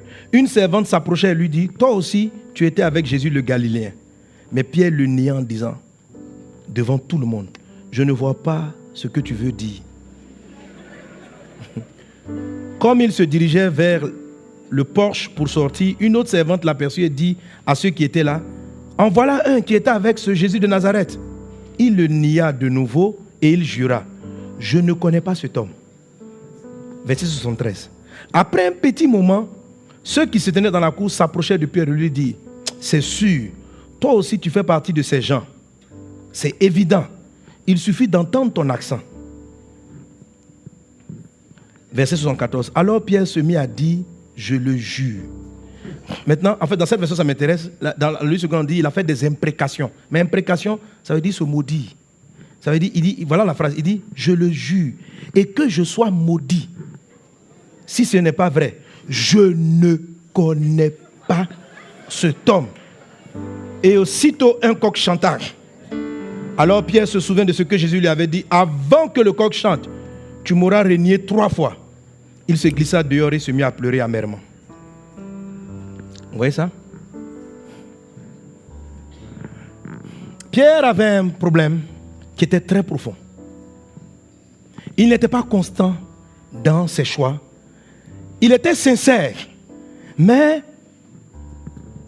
il avait de l'audace de commencer des choses, mais n'avait pas la consistance pour aller jusqu'au bout de ce dont il pouvait, à cause de la peur. La Bible nous parle de l'attaque du dragon. Comme je dis, le dragon sème la timidité. Il sème la peur et l'anxiété. Quand il attaque les hommes, ça c'est la façon dont il attaque les hommes. Généralement quand il attaque les femmes, le dragon, ce qu'il crée, c'est les angoisses, l'anxiété, le souci du lendemain. Or la Bible dit, quand tu as du souci du lendemain, ça veut dire qu'il t'envoie des pensées. Moi c'est le dragon, quand il attaque les femmes. Ton âge avance, tu vas te marier comment? Tu vas faire quoi? Où tu t'en vas? Tes enfants seront quoi demain? Dans quelle maison tu vas habiter? Il t'envoie ce genre de pensées-là. Et ça commence à te faire paniquer pour aller te faire des mauvais choix et prendre de mauvaises décisions. La Bible dit que l'arbre qui était planté au milieu des épines, ça représente les croyants qui ont reçu la parole, mais qui à cause des soucis de ce siècle ne portent pas de fruits qui viennent à maturité. Donc le dragon te donne des pensées. Et le dragon peut te parler au travers de la vie même de tes copines. Toi là, ton âge avance, c'est un homme comme ça, tu es marié. Tu vois, pour que tu sois anxieux, si tu entends l'anxiété dans la voix d'autrui, regarde la personne, dit, ma copine, arrière de moi, Satan. Écoutez, comment je reconnais une semence de Dieu ou une semence du diable? Les semences de Dieu viennent de Dieu. Et la Bible dit, on reconnaît par le fruit de l'esprit produit la paix, la joie, l'amour, la patience, la bonté. Si quelqu'un te donne une information qui te rend impatient et qui commence à t'angoisser, à 100%, ce n'est pas l'esprit. Même si ce que la personne dit est avéré, Si tu agis sous cette information, tu vas faire une erreur. Tu vas faire une erreur. Et c'est la bouche du dragon. Tu vas faire une erreur. Ne laisse jamais la peur du lendemain t'amener à décider à vite marier. On dit, vraiment, mon âge est en train de partir. Donc, le premier arrivé, premier marié. Le gars, tu n'as même pas testé. Satan t'a encodé. Ton âge avance. Tu as vu ta grande soeur, elle n'a pas marié. Hein? Regarde, tu connais ta tante du quartier là. Oh. Le dragon vient. Les hommes sont mauvais. L'homme, il ne faut pas avoir confiance. Et ta tante qui vient expliquer tous ces problèmes à ta maman. Et puis toi, tu es à côté, tu es la petite avant ton mariage. Hé, mon mari. Mauvais. Et du coup, tu commences à avoir peur du mariage. Au lieu de préparer ton mariage, tu as peur du mariage. Ta conscience est souillée. Quand la période du mariage arrive, tu fuis le mariage. Tu as peur. Pourquoi? Parce que la conscience que tu as du mariage est l'histoire de ta tante qui a été victime du dragon. Donc pendant qu'elle parlait, toi-même, la peur du dragon t'a atteint. Et maintenant, tu appréhendes négativement l'aventure du mariage. Au lieu de t'y préparer, il y a des gens qui ne veulent même pas parler du sujet du mariage. Quand vous les voyez, vous pensez que c'est parce qu'elles sont spirituelles. Elles ne sont pas spirituelles. Elles ne sont pas spirituelles. Elles ont le cauchemar de ce que papa a fait subir à maman. Et elles ont dit, jamais ça ne va m'arriver. Et comme elles ne veulent pas que cela arrive, elles sont hantées par la peur. Or, la peur vient du dragon. La timidité tue ton don, tout ton talent, ta capacité de reconnaître. Et quand l'âge va vouloir finir, tu vas vouloir te précipiter dans une relation et marier quelqu'un qui ne te ressemble pas. Sois délivré au nom de Jésus. Alléluia. Pierre avait peur, mais il avait de l'audace. Jésus dit, je viens sur l'eau. Pierre dit, si c'est toi, ordonne que je vienne. Il commence à marcher au milieu. Au lieu de regarder Jésus, il regarde le vent et il s'enfonce. Vous voyez, il n'est pas consistant. Il n'est pas consistant. Je ne sais pas qu'est-ce qui s'est passé dans son enfance. Quelle est la semence qu'il a reçue? Mais Jésus va le guérir. Pierre était quelqu'un de sincère. Et il y a des fois des femmes, vous êtes mariés des gens qui ont été dragonisés. Un homme qui est très dragonisé, à l'image de Pierre, c'est le monsieur qui fait de grandes promesses. Tout le monde dit, Jésus dit, cette nuit vous allez me régner. Tout le monde dit, Pierre dit, moi, jamais je te régnerai. Les autres disent, nous aussi. Il dit, mais tout le monde peut t'abandonner, sauf moi. Et il fait des promesses. Mais la même nuit, jusqu'à il dit que je sois maudit. Alors souvent les hommes dragonisés qui n'ont pas de vision, ils ont des grands rêves, ils promettent beaucoup de choses. Moi, je t'amènerai à Honolulu. Ce sont des gens, quand vous les voyez, les gens dragonisés, ils semblent avoir beaucoup de vision. Le dragon forme beaucoup les gens tempérament sanguin, plein de promesses, plein d'espérance. Tu peux compter sur lui, il prend des engagements. Je ferai, je construirai, c'est Pierre. Je serai avec toi, j'irai, je bâtirai, nous construirons. Jamais je ne te renie. Je suis l'homme de ta vie. Veux-tu m'épouser? Oui, nous serons toujours heureux. Ils promettent. Pierre a promis. Je ne vais jamais te renier. Mais il n'avait pas idée de ce que ça chair, le degré de puissance de la semence en lui. Alors ça mène des gens quoi? Lorsque le jour ils te disent ils vont te marier, ils seront fidèles toute leur vie, ils sont sincères. Mais eux-mêmes ils ne savent pas que le dragon les a dragonisés. Leur conscience est souillée. Donc les vœux qu'ils prennent, ça ne peut pas tenir longtemps. Alors vous voyez des gens qui font pas. Les autres apôtres là, eux ne parlent pas beaucoup. Mais ce gars suit, il fuit. Pierre, lui il parle. Donc quand tu écoutes quelqu'un comme Pierre, non, tu es trop amoureuse. Tu feras ça? Oui. Là. Je t'aime tellement que jamais tu es ma vie. Sans toi, ma vie n'a pas de sens. Dans la pression du temps, le gars m'a dit, je t'ai jamais aimé. Je peux se maudire. Si je reste dans ce foyer, je vais mourir. Tu sais pas t'imaginer. C'est le même pied la nuit. C'est pas 24 heures. Il dit, tout le monde, sauf moi. Le matin avant le lever du soleil. Ok, Jésus. On le connaît pas. Il te regarde en face. Ça veut dire, quand il disait qu'il t'aimait, il était sincère. Le jour où l'amour a disparu devant la peur, il est aussi sincère mais dans la peur. Lui, elle, non, je ne sais pas pourquoi je l'ai marié. On dit tu connais Jésus. Moi, je ne le connais pas. Vous avez le même accent. Je jure. Je ne l'ai jamais vu. On dit, toi tu viens de lui dire qu'il se maudit. Je vous dis que je sois maudit si je marche avec ces maisons. C'est dangereux, hein? C'est dangereux. Alors vous pouvez avoir, si le dragon est passé par là, quelqu'un, c'est valable pour les femmes comme pour les hommes, qui change du jour au lendemain. Ça veut dire que tout l'espoir que tu avais là, tu retrouves un autre visage. Et puis Judas, jusqu'à dire, il ne t'a pas connu. Il renie les promesses même qu'il avait prises. Les engagements, c'est les gens de personnes vraiment qui sont très promptes à s'engager dans des choses. Parce qu'eux, ils aiment vite jurer. Je te dis, je le ferai. Tout le monde peut t'abandonner sauf moi. Et à ne pas aller jusqu'au bout des projets. C'est ce que le dragon est en train de faire de moi. Je n'ai pas la consistance d'aller jusqu'au bout. J'avais peur de finir. Alors, ils commencent beaucoup de projets, mais ils ne finissent pas. Ils ont beaucoup de problèmes avec le premier P du bonheur, le plan. Il n'y a pas un plan précis. Mais Jésus, alléluia, libère la conscience. Amen. Amen. Malgré que Pierre soit ainsi, Jésus a toujours cru en lui.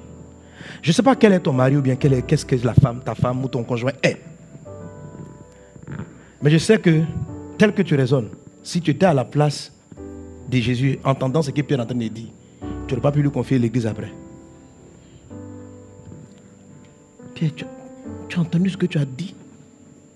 Jusqu'à tu t'es maudit pour dire que tu ne me connais pas. Ça là. Non, moi je pouvais pardonner si tu m'avais dit que tu ne me connais pas une fois, j'ai compris. Mais est-ce que quelqu'un t'a demandé de jurer? Je peux comprendre. Je t'assure. Si tu ne chasses pas le dragon de ton couple, si tu ne chasses pas le dragon, si tu ne guéris pas, il y a des choses que tu vas entendre de ton conjoint qui vont te faire tellement mal. Mais il ne faut pas prendre ça au sérieux. Il ne faut pas le croire. Ce qu'il dit, il ne te connaît pas là. Il te connaît. Mais c'est la dragonisation qui fait qu'il... C'est-à-dire que tu ne reconnais pas la personne. Tu sais pas, est-ce que c'est lui là? Comment on a fait puis on s'est marié? C'est-à-dire que tu te poses la question. Comment tu te retrouvais là? Mais en fait, c'est parce que la manière de te parler au début là. Je t'aime tellement. Il t'appelle toutes les 10 minutes, 5 minutes. Je t'aime, bisous, bisous. Après, un homme dragonisé. Une femme dragonisée, c'est dangereux, frère. Soyez délivrés dans le nom de Jésus. Soyez délivrés dans le nom de Jésus. Soyez délivrés dans le nom de Jésus. Amen. Alléluia. Alors, c'est à toi de t'observer, de voir un peu, de juger. Comment tu peux savoir que ta conscience est te souillée? Amen. Ton courage, ta détermination. Tu vois, il faut ta capacité à respecter tes engagements, à honorer ce que tu dis. N'attends pas d'être marié. Regarde maintenant, là, avant ton mariage. Parce que si tu n'as pas traité avec le problème, ça va te rattraper dans ton couple.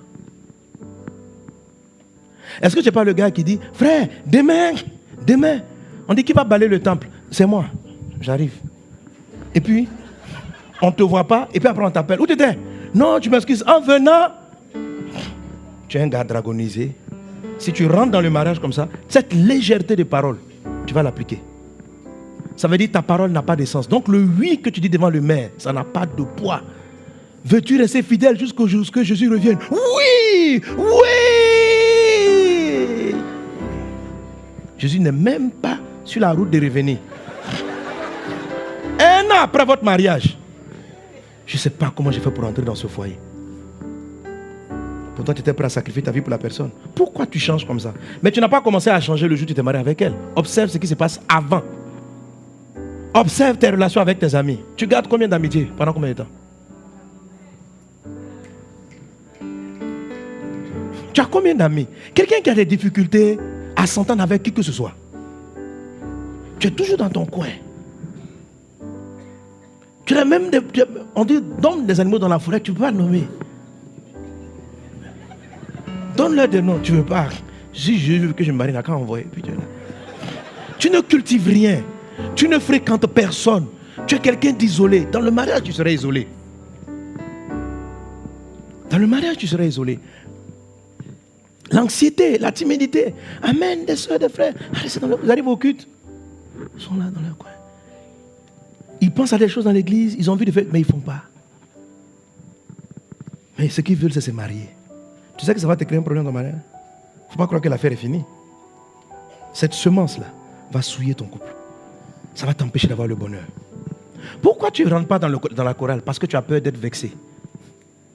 Et tu restes dans ton coin. Tu ne fréquentes pas les gens. Jésus a voulu, avant de permettre à Adam de se marier, qu'il fréquente les animaux. Dans les animaux, il n'y a pas son mari. Il n'y avait pas sa femme. Mais savoir être avec les gens, savoir aiguiser. La Bible dit, la nourriture solide est pour les hommes faits, pour ceux qui par l'usage. Il y a des choses que Dieu nous apprend par usage. Par l'usage. Par l'usage. Par l'usage. Il faut que tu commences à parler avec les gens pour commencer à trouver ton identité, pour commencer à te rendre compte que tu dis des choses que tu ne fais pas. Tu promets et tu ne tiens pas tes promesses. Tu dis aux gens que je vais arriver puis tu n'arrives pas. Tu fais des choses, donc tu dois avoir l'honnêteté. Et Dieu, avant de te donner ce qui sera stable pour tout le temps, a besoin que tu sois confronté avec d'autres personnes. Parce que le mariage, lui, on ne le renie pas. C'est pour ça, avant de donner Ève à Adam, il a voulu qu'il prenne le temps de se confronter avec des gens différents. Pour savoir apprécier sa particularité et pouvoir forger lui-même sa personnalité et savoir exactement ce qu'il veut. Est-ce qu'on est ensemble? Est-ce qu'on est ensemble? Alléluia. Alléluia. Dès que tu es vexé, tu rentres dans ton coin, dans ta coquille, tu t'enfermes. Si tu n'as pas traité ça, ça te poussera dans ton foyer. Il n'y aura pas la paix dans votre couple. Si le dragon a semé en toi l'irritabilité, mais ça c'est surtout le diable, à cause du temps. Le diable c'est pareil. Le diable, hier j'ai développé après le diable. Le diable, c'est la calomnie, l'accusation, la crise identitaire. Le diable il t'accuse. Il amène à avoir une mauvaise image de toi. Le dragon, il veut te rendre timide, paralyser ton potentiel, te donner la peur pour ne pas, et te faire perdre le courage pour ne pas que tu ailles jusqu'au bout de tes projets. Le dragon va travailler contre ta vision. Le serpent aussi le fait. Le diable, c'est qui tu es. La Bible dit, celui dont la conscience est souillée, il a la conscience et l'intelligence souillée. La conscience. Il veut attaquer ta conscience. La conscience de qui tu es. De qui tu es. Comment tu sais que tu n'es pas prêt pour le mariage? C'est simple. Comment tu sais qu'une de ces 4 attaques t'a frappé? Juge ton attitude à la lumière du fruit de l'esprit. Du fruit du Saint-Esprit. Es-tu calme? Es-tu patient? Es-tu courageux? Es-tu déterminé? Quand tu reconnais que ces choses ne sont pas en toi, tu veux te marier. Qui veut se marier vite? Je te dis quelque chose. Il ne faut plus chercher le mari. Rentre dans la présence de Dieu et traite ce problème. Ton mari va apparaître après-demain. Tu n'es pas prêt. Tu vas faire un mauvais choix. Tu vas faire un mauvais choix. Il faut être honnête avec soi-même. Alléluia. Alléluia. Amen. Est-ce qu'on est béni par la parole? Acclame Jésus. Amen. L'attaque du serpent, c'est pareil. L'attaque du serpent, c'est de carrément te détourner de la vision. Quand il arrive, il dit, si vous mangez le fruit, vous allez être comme des dieux, vous allez devenir comme des dieux, connaissant le bien et le mal. Il a semé des pensées. Il a semé les pensées. Je vous ai dit que c'est dans cette même gamme-là vous avez l'esprit de Python, vous avez l'esprit de Jézabel. Attends, j'ai voulu quand même quelques versets de Jézabel. Jéza. Non, il ne faut pas lui donner un nom de caresse, elle n'est pas bien.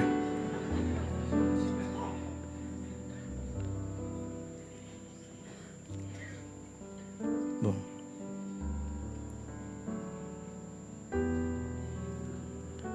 Voilà. Apocalypse chapitre 2, verset 20. Il est dit, donc Jézabel est une personnage de l'Ancien Testament. Même dans Apocalypse, la Bible nous parle un peu de son influence. La Bible dit, Apocalypse 2, 20. Ce que j'ai contre toi, c'est que tu laisses la femme Jézabel, qui se dit prophétesse, enseigner et séduire mes serviteurs, pour qu'ils se livrent à l'impudicité et qu'ils mangent des viandes sacrifiées aux idoles. 1 Roi chapitre 16, verset 31. Là, c'est le roi Akab. La Jézabel dont il est parlé dans Apocalypse 2, 20, c'était la femme du roi d'Israël, mais qui a perdu la royauté au détriment de Jézabel. Il est dit... On parle de Akab. Le verset 30, donnez-moi le verset 30 d'Akab. Il est dit, verset 30. Akab, fils d'Omri, fit ce qui est mal aux yeux de l'Éternel, plus que tous ceux qui avaient été avant lui. Lisez-moi le verset 31. Et comme si c'eût été pour lui peu de choses de se livrer au péché de Jéroboam, fils de Nébat, il prit pour femme Jézabel. Ça veut dire que il a péché dangereusement. On dit, mais le péché qu'il avait fait, là, c'était déjà grave. Mais on dit, le complément qu'il a fait, c'est de s'être marié. Ça dit, c'est même pas d'abord même les œuvres. On dit, comme si ce n'était rien. Il a marié Jézabel, fils d'Edbal. En fait, Baal, c'est le même mot qui crée Belzébul. Belzébul. Quand Edbal, là, c'est Satan. C'est peut-être le nom de son papa. Mais c'est pour dire fils d'Elbal, roi des Sidoniens. Et il alla servir Baal et se prosterner. Ça, c'est Jézabel. C'est déjà même un péché même. Donc, sœur, ne te laisse pas. Demain, je vais toucher des choses. Il ne faut pas tomber. Il ne faut pas te jézabéliser. On se jézabélise par rapport à certaines semences du serpent. Par rapport à certaines révoltes. Dieu a-t-il réellement dit, l'homme est le chef de la famille? Pourquoi? Il y a un frère, pendant que je parlais, il me suit, un des fils au Canada, qui m'a envoyé un site internet pour parler du groupe des féministes, les femmes qui veulent leur autonomie, qui voilà, en tout cas. Donc leur site, ça s'appelle Jezabel.com. Oui, il faut aller sur internet, www.jezabel.com. Pour dire que les femmes qui sont là, les gens qui sont là-bas, là, ce sont des jézabélisants. Bon, c'est écrit en anglais. En anglais, c'est Jezebel. Donc, il n'y a pas le A. Jezebel. Jezebel.com.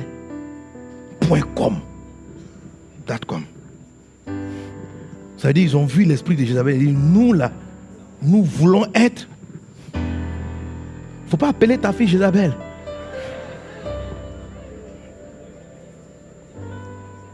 1 Roi chapitre 18 verset 4. Jézabel est un esprit de Python.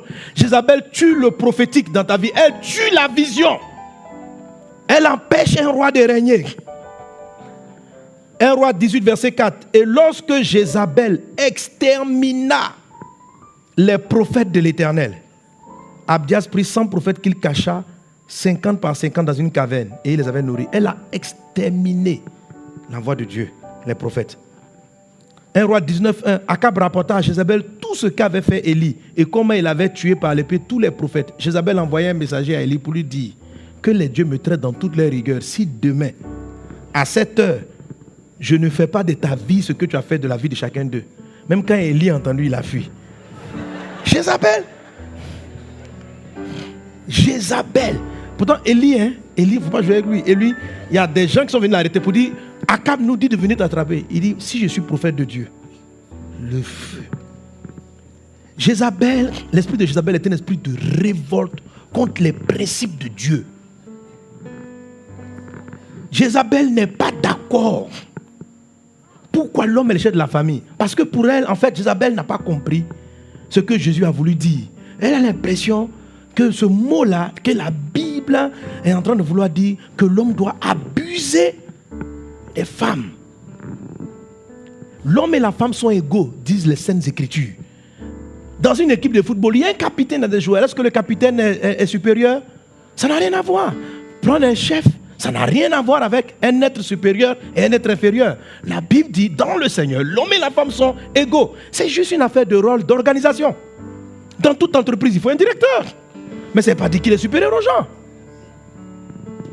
Tout ça, c'est une affaire d'organisation. C'est qui fait quoi dans l'équipe. C'est une équipe, l'homme et la femme. Mais à cause des abus et de la mauvaise interprétation de la parole de Dieu, les Jézabel sont là, sont venus. Jézabel refuse l'autorité. C'est elle l'autorité. Et une Jézabel, quand une femme arrive, donc généralement, elle va se révolter contre l'attitude, peut-être de son père, de sa mère. Elle va tomber sur des journaux. Des femmes ont été battues. Elle va regarder et au fur et à mesure, pendant qu'elle écoute ça, certains regardent ces informations en pleurant pour dire Seigneur, il faut qu'on travaille pour la protection de la femme, etc. Avec un esprit qui n'est pas de la haine. Mais Jézabel entend très mal. Les hommes vont voir. Et elle prend une révolte. Jézabel, elle va vouloir, elle va aller, elle va faire des études pour ne même pas dépendre. Et elle va faire en sorte que tous les hommes dépendent d'elle. Soit à ses pieds, Jézabel. Souvent, le plus souvent, les Jézabel ne se marient pas. Ouais. Quand le joueur se marie, c'est pour pouvoir contrôler. Parce qu'elle ne peut pas être reine. Si elle a marié à Akab, c'est parce qu'elle ne peut pas être reine en Israël.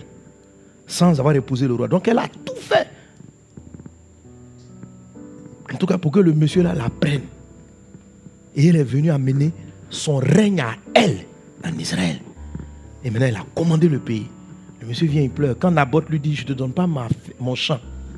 Akab est parti pleurer. Et Naboth dit, ne me donne pas son champ. Elle dit, tu pleures à cause de quoi? Tu es roi ou tu n'es pas le roi? Attends. Elle a fait tuer Naboth. Elle contrôle. Et quand un mari lui-même, il était dragonisé dans la peur, dans la timidité, elle le maîtrise. Elle m'a dit, chérie, aujourd'hui, est-ce qu'on peut aller rendre visite? Rendre visite à qui? Rendre visite à qui? Tout le monde a peur d'entrer dans la maison. Où Jézabel est? Non. Elle-même, elle a ses prophètes. Ça veut dire qu'elle contrôle. Ce sont les gens, le jour où elle rentre dans l'église, elle ne supporte pas l'autorité des pasteurs. Oui, elle ne supporte pas. Jézabel ne supporte pas. Non. Parce que c'est elle qui commande. Donc, soit le pasteur dans sa poche,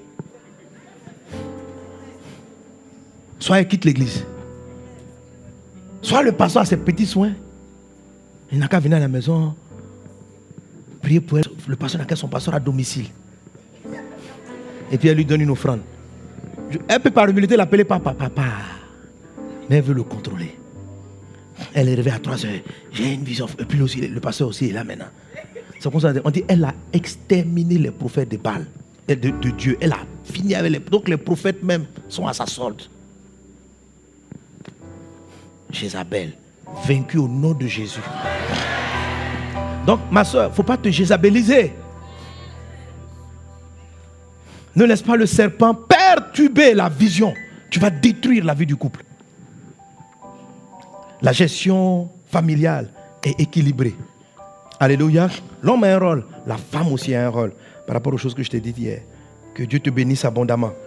Que sa paix soit avec toi dans le nom de Jésus. Alléluia. Donne un bon amen à Jésus. Est-ce que tu es béni par la parole du Seigneur? Amen. Amen.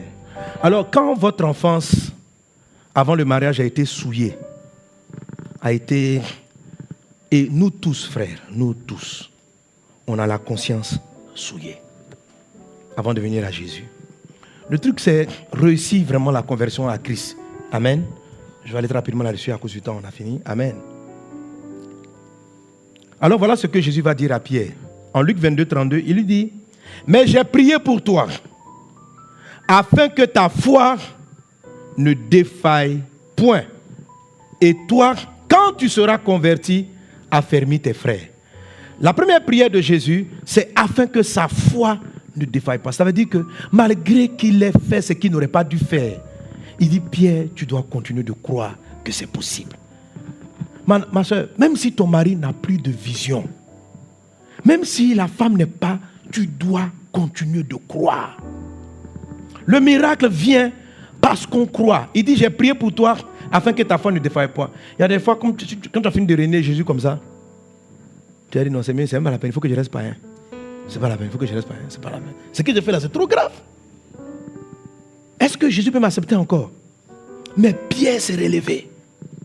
Pierre s'est relevé. Je ne sais pas ce que tu vis dans ton foyer, mais il faut que tu crois. Jésus a cru en Pierre. Je sais que ce monsieur-là, il dit à gauche, il va à droite. La femme là, elle veut te jézabéliser à la maison. Mais crois en Dieu. Crois qu'elle a été victime de quelque chose et qu'elle peut et elle va changer. Toi-même crois que le sang de Christ est puissant. Amen. Et il dit ceci. Amen. J'ai prié pour toi afin que ta foi ne défaille pas. Et il dit, alléluia. Quand tu seras converti, affermis tes frères. La conversion, ça veut dire la transformation. Ce que Jésus est en train de dire, c'est que depuis là, Pierre marchait avec lui, mais n'était pas vraiment converti. Il n'avait pas eu vraiment le changement. Cet homme, cette femme qui est une lionne, une vipère, une quoi. Elle peut ne pas être ainsi. Tu dis non, pasteur, la manière dont il m'a parlé, un homme, après avoir dit qu'il ne me connaît pas, il a juré sur sa propre maman. Parce que ça, là, il va. Moi, j'ai vu des hommes, le monsieur dit, toi là, plus jamais. Il y a des femmes qui disent ça à leur mari. Plus jamais tu vas me toucher. C'est parce qu'aujourd'hui tu m'as touché, tu parles comme ça. Plus jamais. Jésus, tout ce que Pierre a dit là, Jésus ne s'est pas fié. Jésus a continué de croire en Pierre. C'est au même Pierre, il a dit, sur toi, je bâtirai mon église. Parce que lorsque quelqu'un est délivré, quelqu'un est guéri, il est transformé, il est différent. L'église a pu compter sur lui. C'est le même Pierre qui a régné Jésus, qui a été le premier à faire la plus grande évangélisation. Et 3000 personnes sont converties. Il n'a plus régné Jésus devant des gens. Peut-être que cet homme est comme ça aujourd'hui, cette femme est comme ça. Peut-être que toi-même tu es comme ça. Tu es stable, mais crois en Jésus. Ne reste pas dans l'état de dragon, de timide, de timoré. Au moment, reconnais que ce n'est pas normal. Répands-toi. Ne sois pas orgueilleux sur ta situation. Ne dis pas je suis comme ça, prenez-moi comme ça. Tu n'es pas comme ça. Dieu n'a pas créé de timide comme toi, la timidité. Tu ne peux pas dire bonjour. Tu ne peux pas expliquer. Toutes tes choses, tu les enfouis en toi. C'est un travail du dragon. Pourquoi tu ne parles pas? Qu'est-ce qui s'est passé dans ton enfance? Qu'est-ce que tu as vécu? Comment vous pouvez bâtir un couple si personne ne parle? Madame, dès que tu es vexé, tu rentres dans ta coquille. Ton mari n'a qu'à deviner à tout prix. Il n'a qu'à deviner à tout prix. Non, il faut que tu changes. Mais qui va te changer? Le Christ. Là, pour que Pierre s'est d'abord repenti. Il a pleuré. Il faut regretter ce que tu fais. Il faut reconnaître que mentir, faire des promesses n'est pas les tenir. Dis à ta femme, demain on va sortir, vous ne sortez pas. Dis à tes amis. Il faut reconnaître que ce n'est pas normal. Arrête de t'excuser, de trouver que non, je n'ai pas fait ça parce que tu donnes des paroles, tu ne tiens pas. Tu fais... Mais arrête ça. Reconnais que Jésus n'est pas comme ça. Que ton oui soit oui, que ton non soit non. Tout ce qu'on ajoute vient du malin. Si tu dis des oui, ton oui devient non. Ton non, avant même ton mariage, tu es comme ça, tu es instable intérieurement. Quelque chose s'est passé dans ton enfance. Quelque chose s'est passé dans ta vie qui fait que tu es quelqu'un d'inconstant. Et si tu es inconstant avant le mariage, tu le seras pendant le mariage. Et ça va polluer votre vie de couple. Alors, traite-le avant si tu n'es pas encore marié. Et si tu es déjà marié, ce n'est pas la peine de divorcer. Jésus était marié spirituellement à Pierre. Il a choisi comme apôtre. Jésus ne l'a pas régné. Jésus n'a même pas régné Judas. C'est Judas même qui s'est auto-régné. Amen. Alléluia. Alléluia. Que cela soit ton partage dans le nom de Jésus. Amen. Et il dit ceci, quand tu seras converti, quand je vais te transformer. Et c'est le modèle que je vous montre avec ça. C'est le Pierre même qui dit en 1 Pierre 1, 23, puisque vous avez été régénérés, non par une semence corruptible, mais par une semence incorruptible, par la parole vivante et permanente. Je vous ai dit, écoute ce genre de message. Mais il faut que la parole soit permanente. Lorsqu'un mal est rentré dans ton subconscient, a souillé ta conscience, crois en Jésus. Alléluia. Mais la Bible dit, avoue, reconnais, parle. Par exemple, tu as été abusé. Prends ton conjoint puis parle. Parle. Quand tu vas commencer à parler, ça va sortir et tu seras délivré de ce cauchemar. Jésus même t'a pardonné, t'a purifié des souillures. Les hommes t'ont tellement trahi, tellement abusé de toi. Tellement abusé, pas forcément violé, mais ils te promettent le mariage, après ils changent la vie. Ils te promettent. Aujourd'hui, tu n'as plus confiance en personne.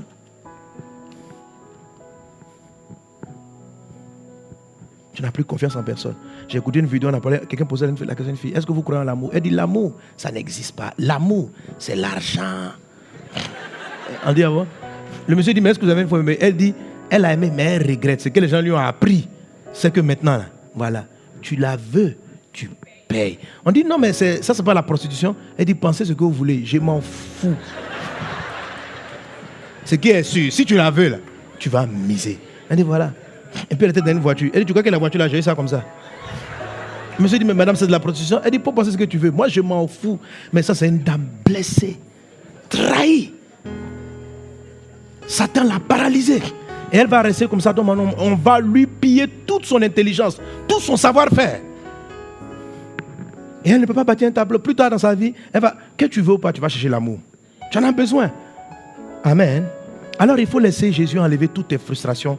Là, il dit, Pierre est revenu vers le Christ. Alléluia. Et c'est le même Pierre qui dit, nous avons été régénérés par la parole vivante et permanente. Laisse la parole de Dieu. Lis la parole. Si tu vois que c'est un problème de douceur, tu as un problème de timidité, de honte, qui t'empêche de faire le plan, d'avoir le premier paix, un problème de cohésion, de langage, tout ça. Amen. Comme vous connaissez l'image, alléluia. C'est le temps. Il faut du temps à la parole. Il faut lire la Bible, il faut reconnaître le problème et laisser la parole être permanente. Amen.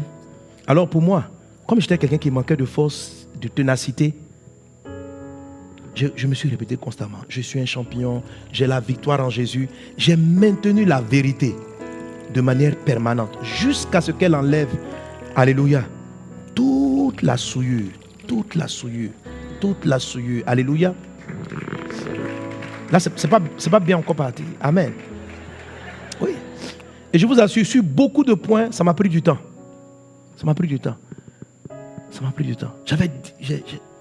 J'avais des difficultés. Quelquefois même, je sens encore des réflexes en moi. Il m'est difficile de prendre une décision.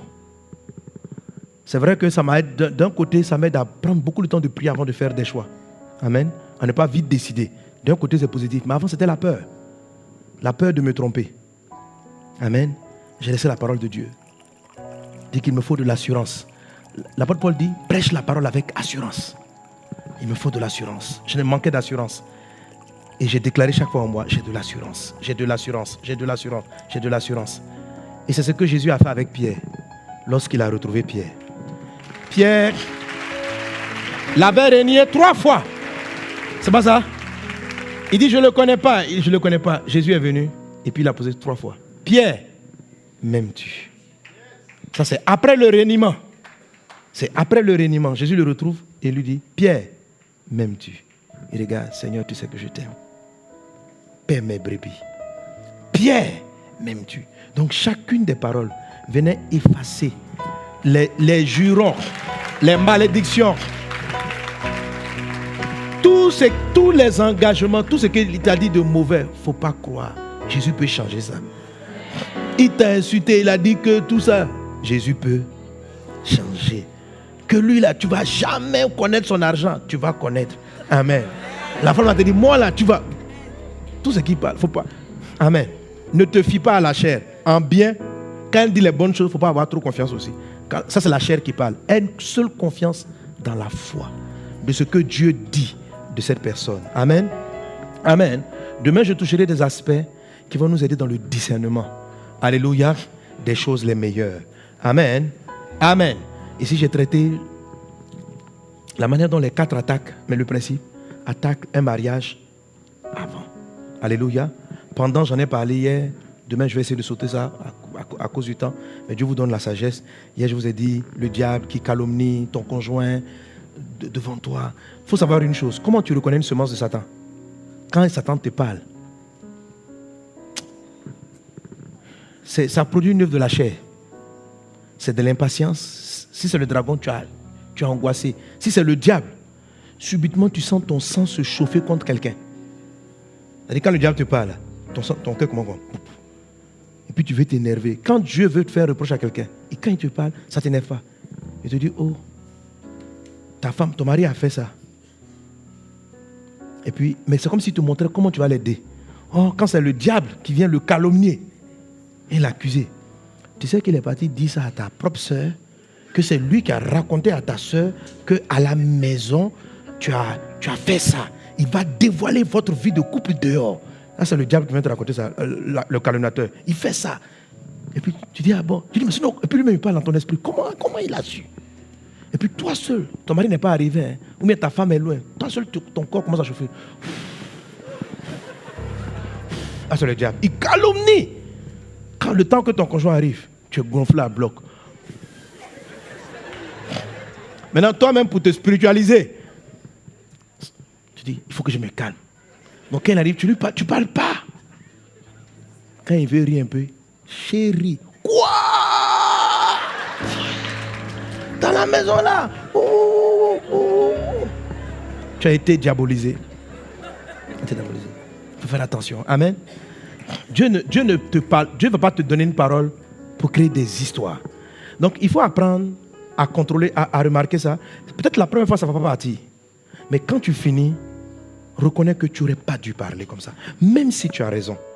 Prends et puis dis, Seigneur, je suis une personne calme. J'ai la douceur de Christ en moi. Amen. Et plus tu vas te vider, l'Esprit va te montrer d'où ça vient.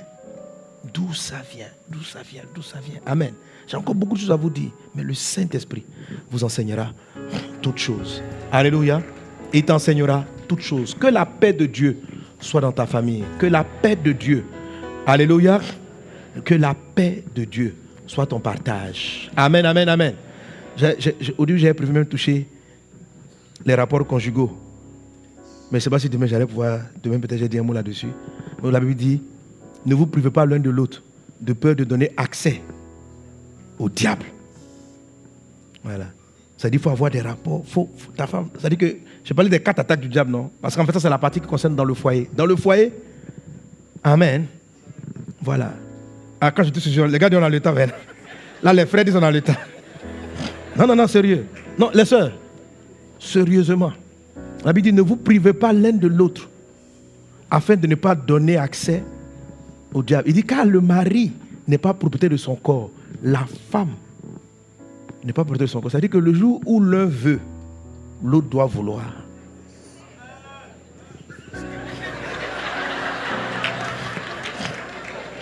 Tout le monde ne dit pas amen.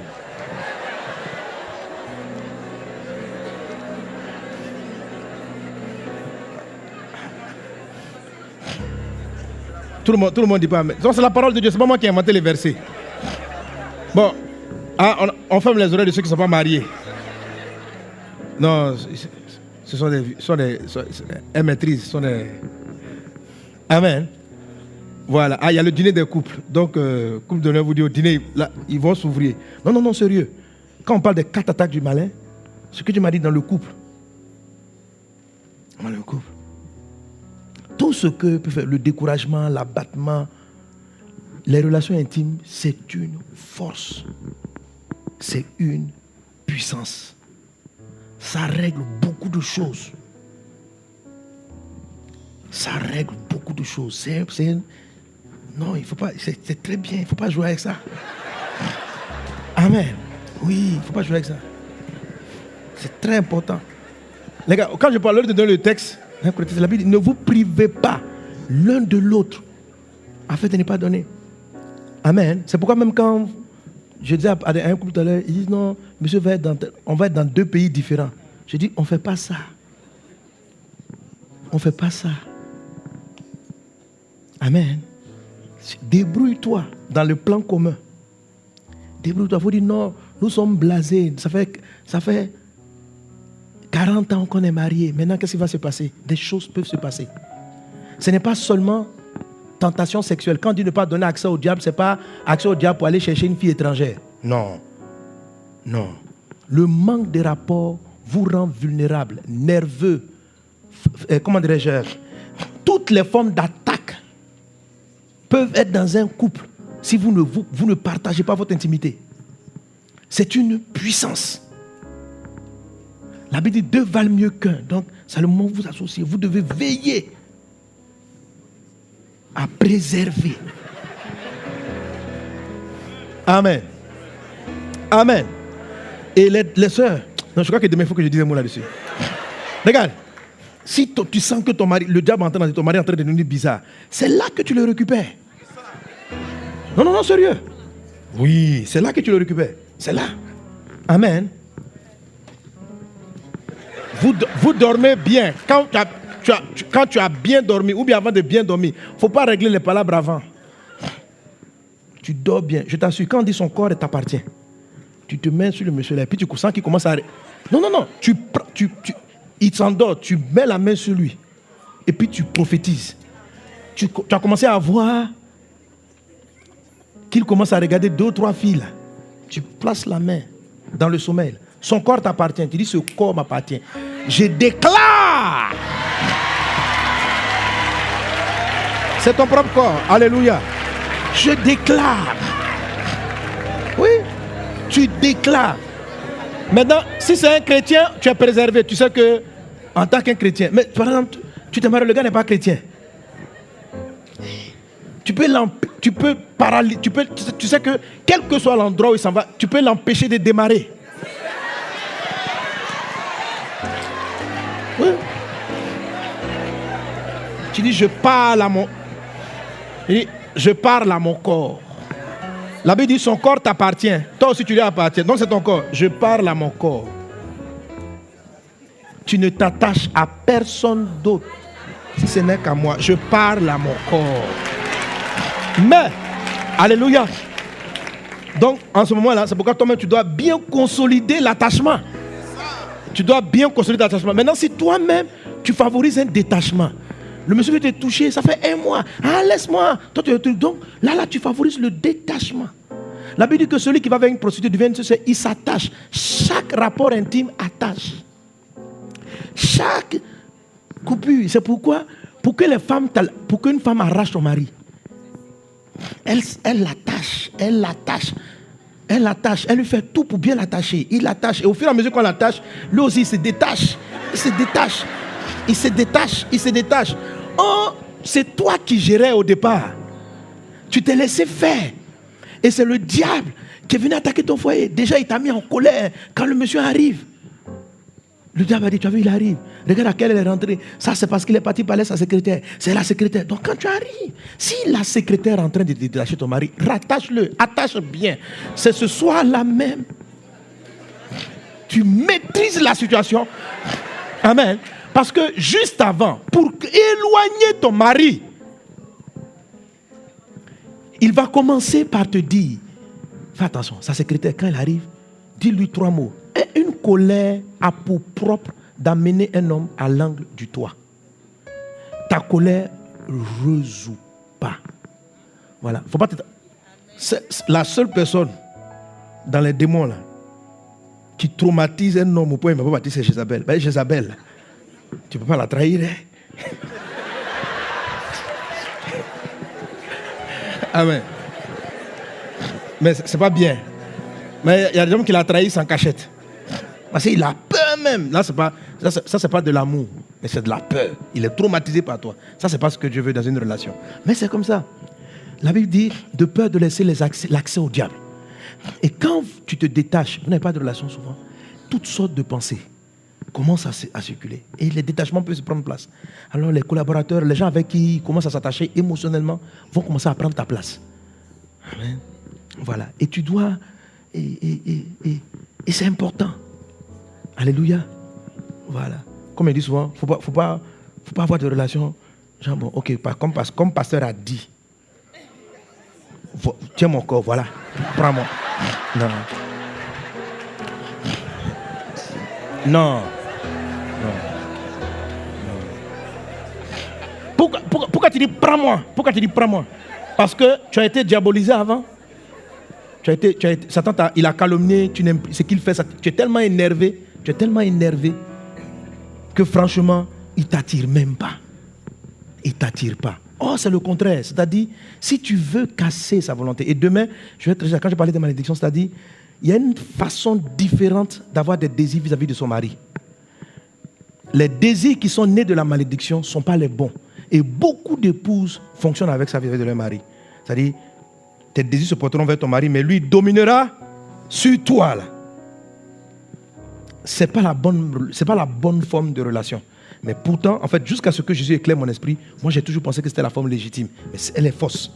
Et c'est ce qui fatigue énormément les couples. C'est ce qui fait que tu es dans un état, tu es susceptible, tu es vexé, tu ne supportes plus la personne, tu lui parles mal, il arrive à la maison, lui aussi il est froissé de ton attitude. C'est à cause des conséquences de la malédiction. Il y a un autre type d'amour, qui est l'amour qui naît de la vraie bénédiction que vous devez avoir. Ce n'est pas tes désirs se porteront vers ton mari et domineront sur toi. Ça, ce n'est pas la bonne voie. Parce que cette voie-là, elle va toujours favoriser les palabres, la frustration.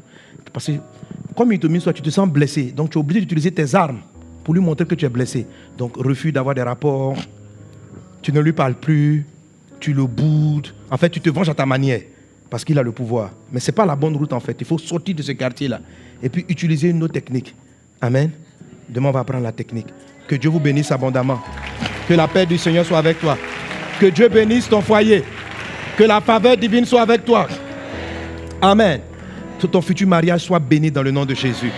Que ce que Dieu veut guérir dans ton cœur, qu'il le guérisse dans le nom de Jésus. Que ce qu'il veut rétablir, qu'il le rétablisse dans le nom de Jésus. Qu'il le rétablisse dans le nom de Jésus. Qu'il le rétablisse dans le nom de Jésus. Qu'il en soit ainsi au nom de Jésus. Quelqu'un dit Amen. Amen. Avant de partir, on va faire les offrandes. Mais demain, on vous demande spécialement de prendre, on va prendre un peu plus de temps. Est-ce qu'on est d'accord? Amen. J'ai deux grands points à traiter. Amen. Je vais parler du moment où parce que c'est Dieu qui te marie. Voilà, je vais t'expliquer certaines choses là-dessus. Et puis on va toucher l'histoire de la bénédiction pour neutraliser la malédiction qui frappe les familles et les foyers. Mais avant de partir, tu vas préparer ton offrande. Tiens ton offrande. Amen. Et tu vas semer par rapport à cela. Seigneur, nous te bénissons ton nom. Nous te rendons grâce. Merci pour ce culte. Merci Seigneur Dieu pour ce temps. Merci pour toutes choses. Même si les temps sont insuffisants, les temps insuffisants, Seigneur, je crois que tu as semé quelque chose dans le cœur de chacun. Que ta parole porte son fruit. Agrée nos offrandes, reçois-les favorablement au nom de Jésus. Amen. Voilà, les paniers d'offrandes vont passer. Les chante juste un petit coup. Est-ce que si on a des good news, ils peuvent passer en même temps? Il n'y a pas de good news? Ok, les paniers vont passer. On va prier en même temps pour la fin. Les quoi? Ah, d'accord. Non, mais le temps est tellement parti, mais non, si j'appelle. On va faire les offrandes. On fait les offrandes. Est-ce qu'on a des personnes qui sont là pour la première fois? S'il y a des personnes qui sont là pour la première fois, tenez-vous debout. Voilà, on peut faire un finger acclamation pour ses frères et sœurs. Alléluia. Voilà. Hier, je vous avais donné rendez-vous aujourd'hui, mais demain, spécial rendez-vous. Mais demain, comme c'est vendredi et que samedi est souvent des journées un peu libres, amen, préparez-vous, on va se disposer, préparez-vous à aller un peu plus tard, me permettre de finir. Est-ce qu'on est ensemble? Même ce point-là, même, je n'ai pas fini, mais le Saint-Esprit vous enseignera toutes choses. Amen. Ok.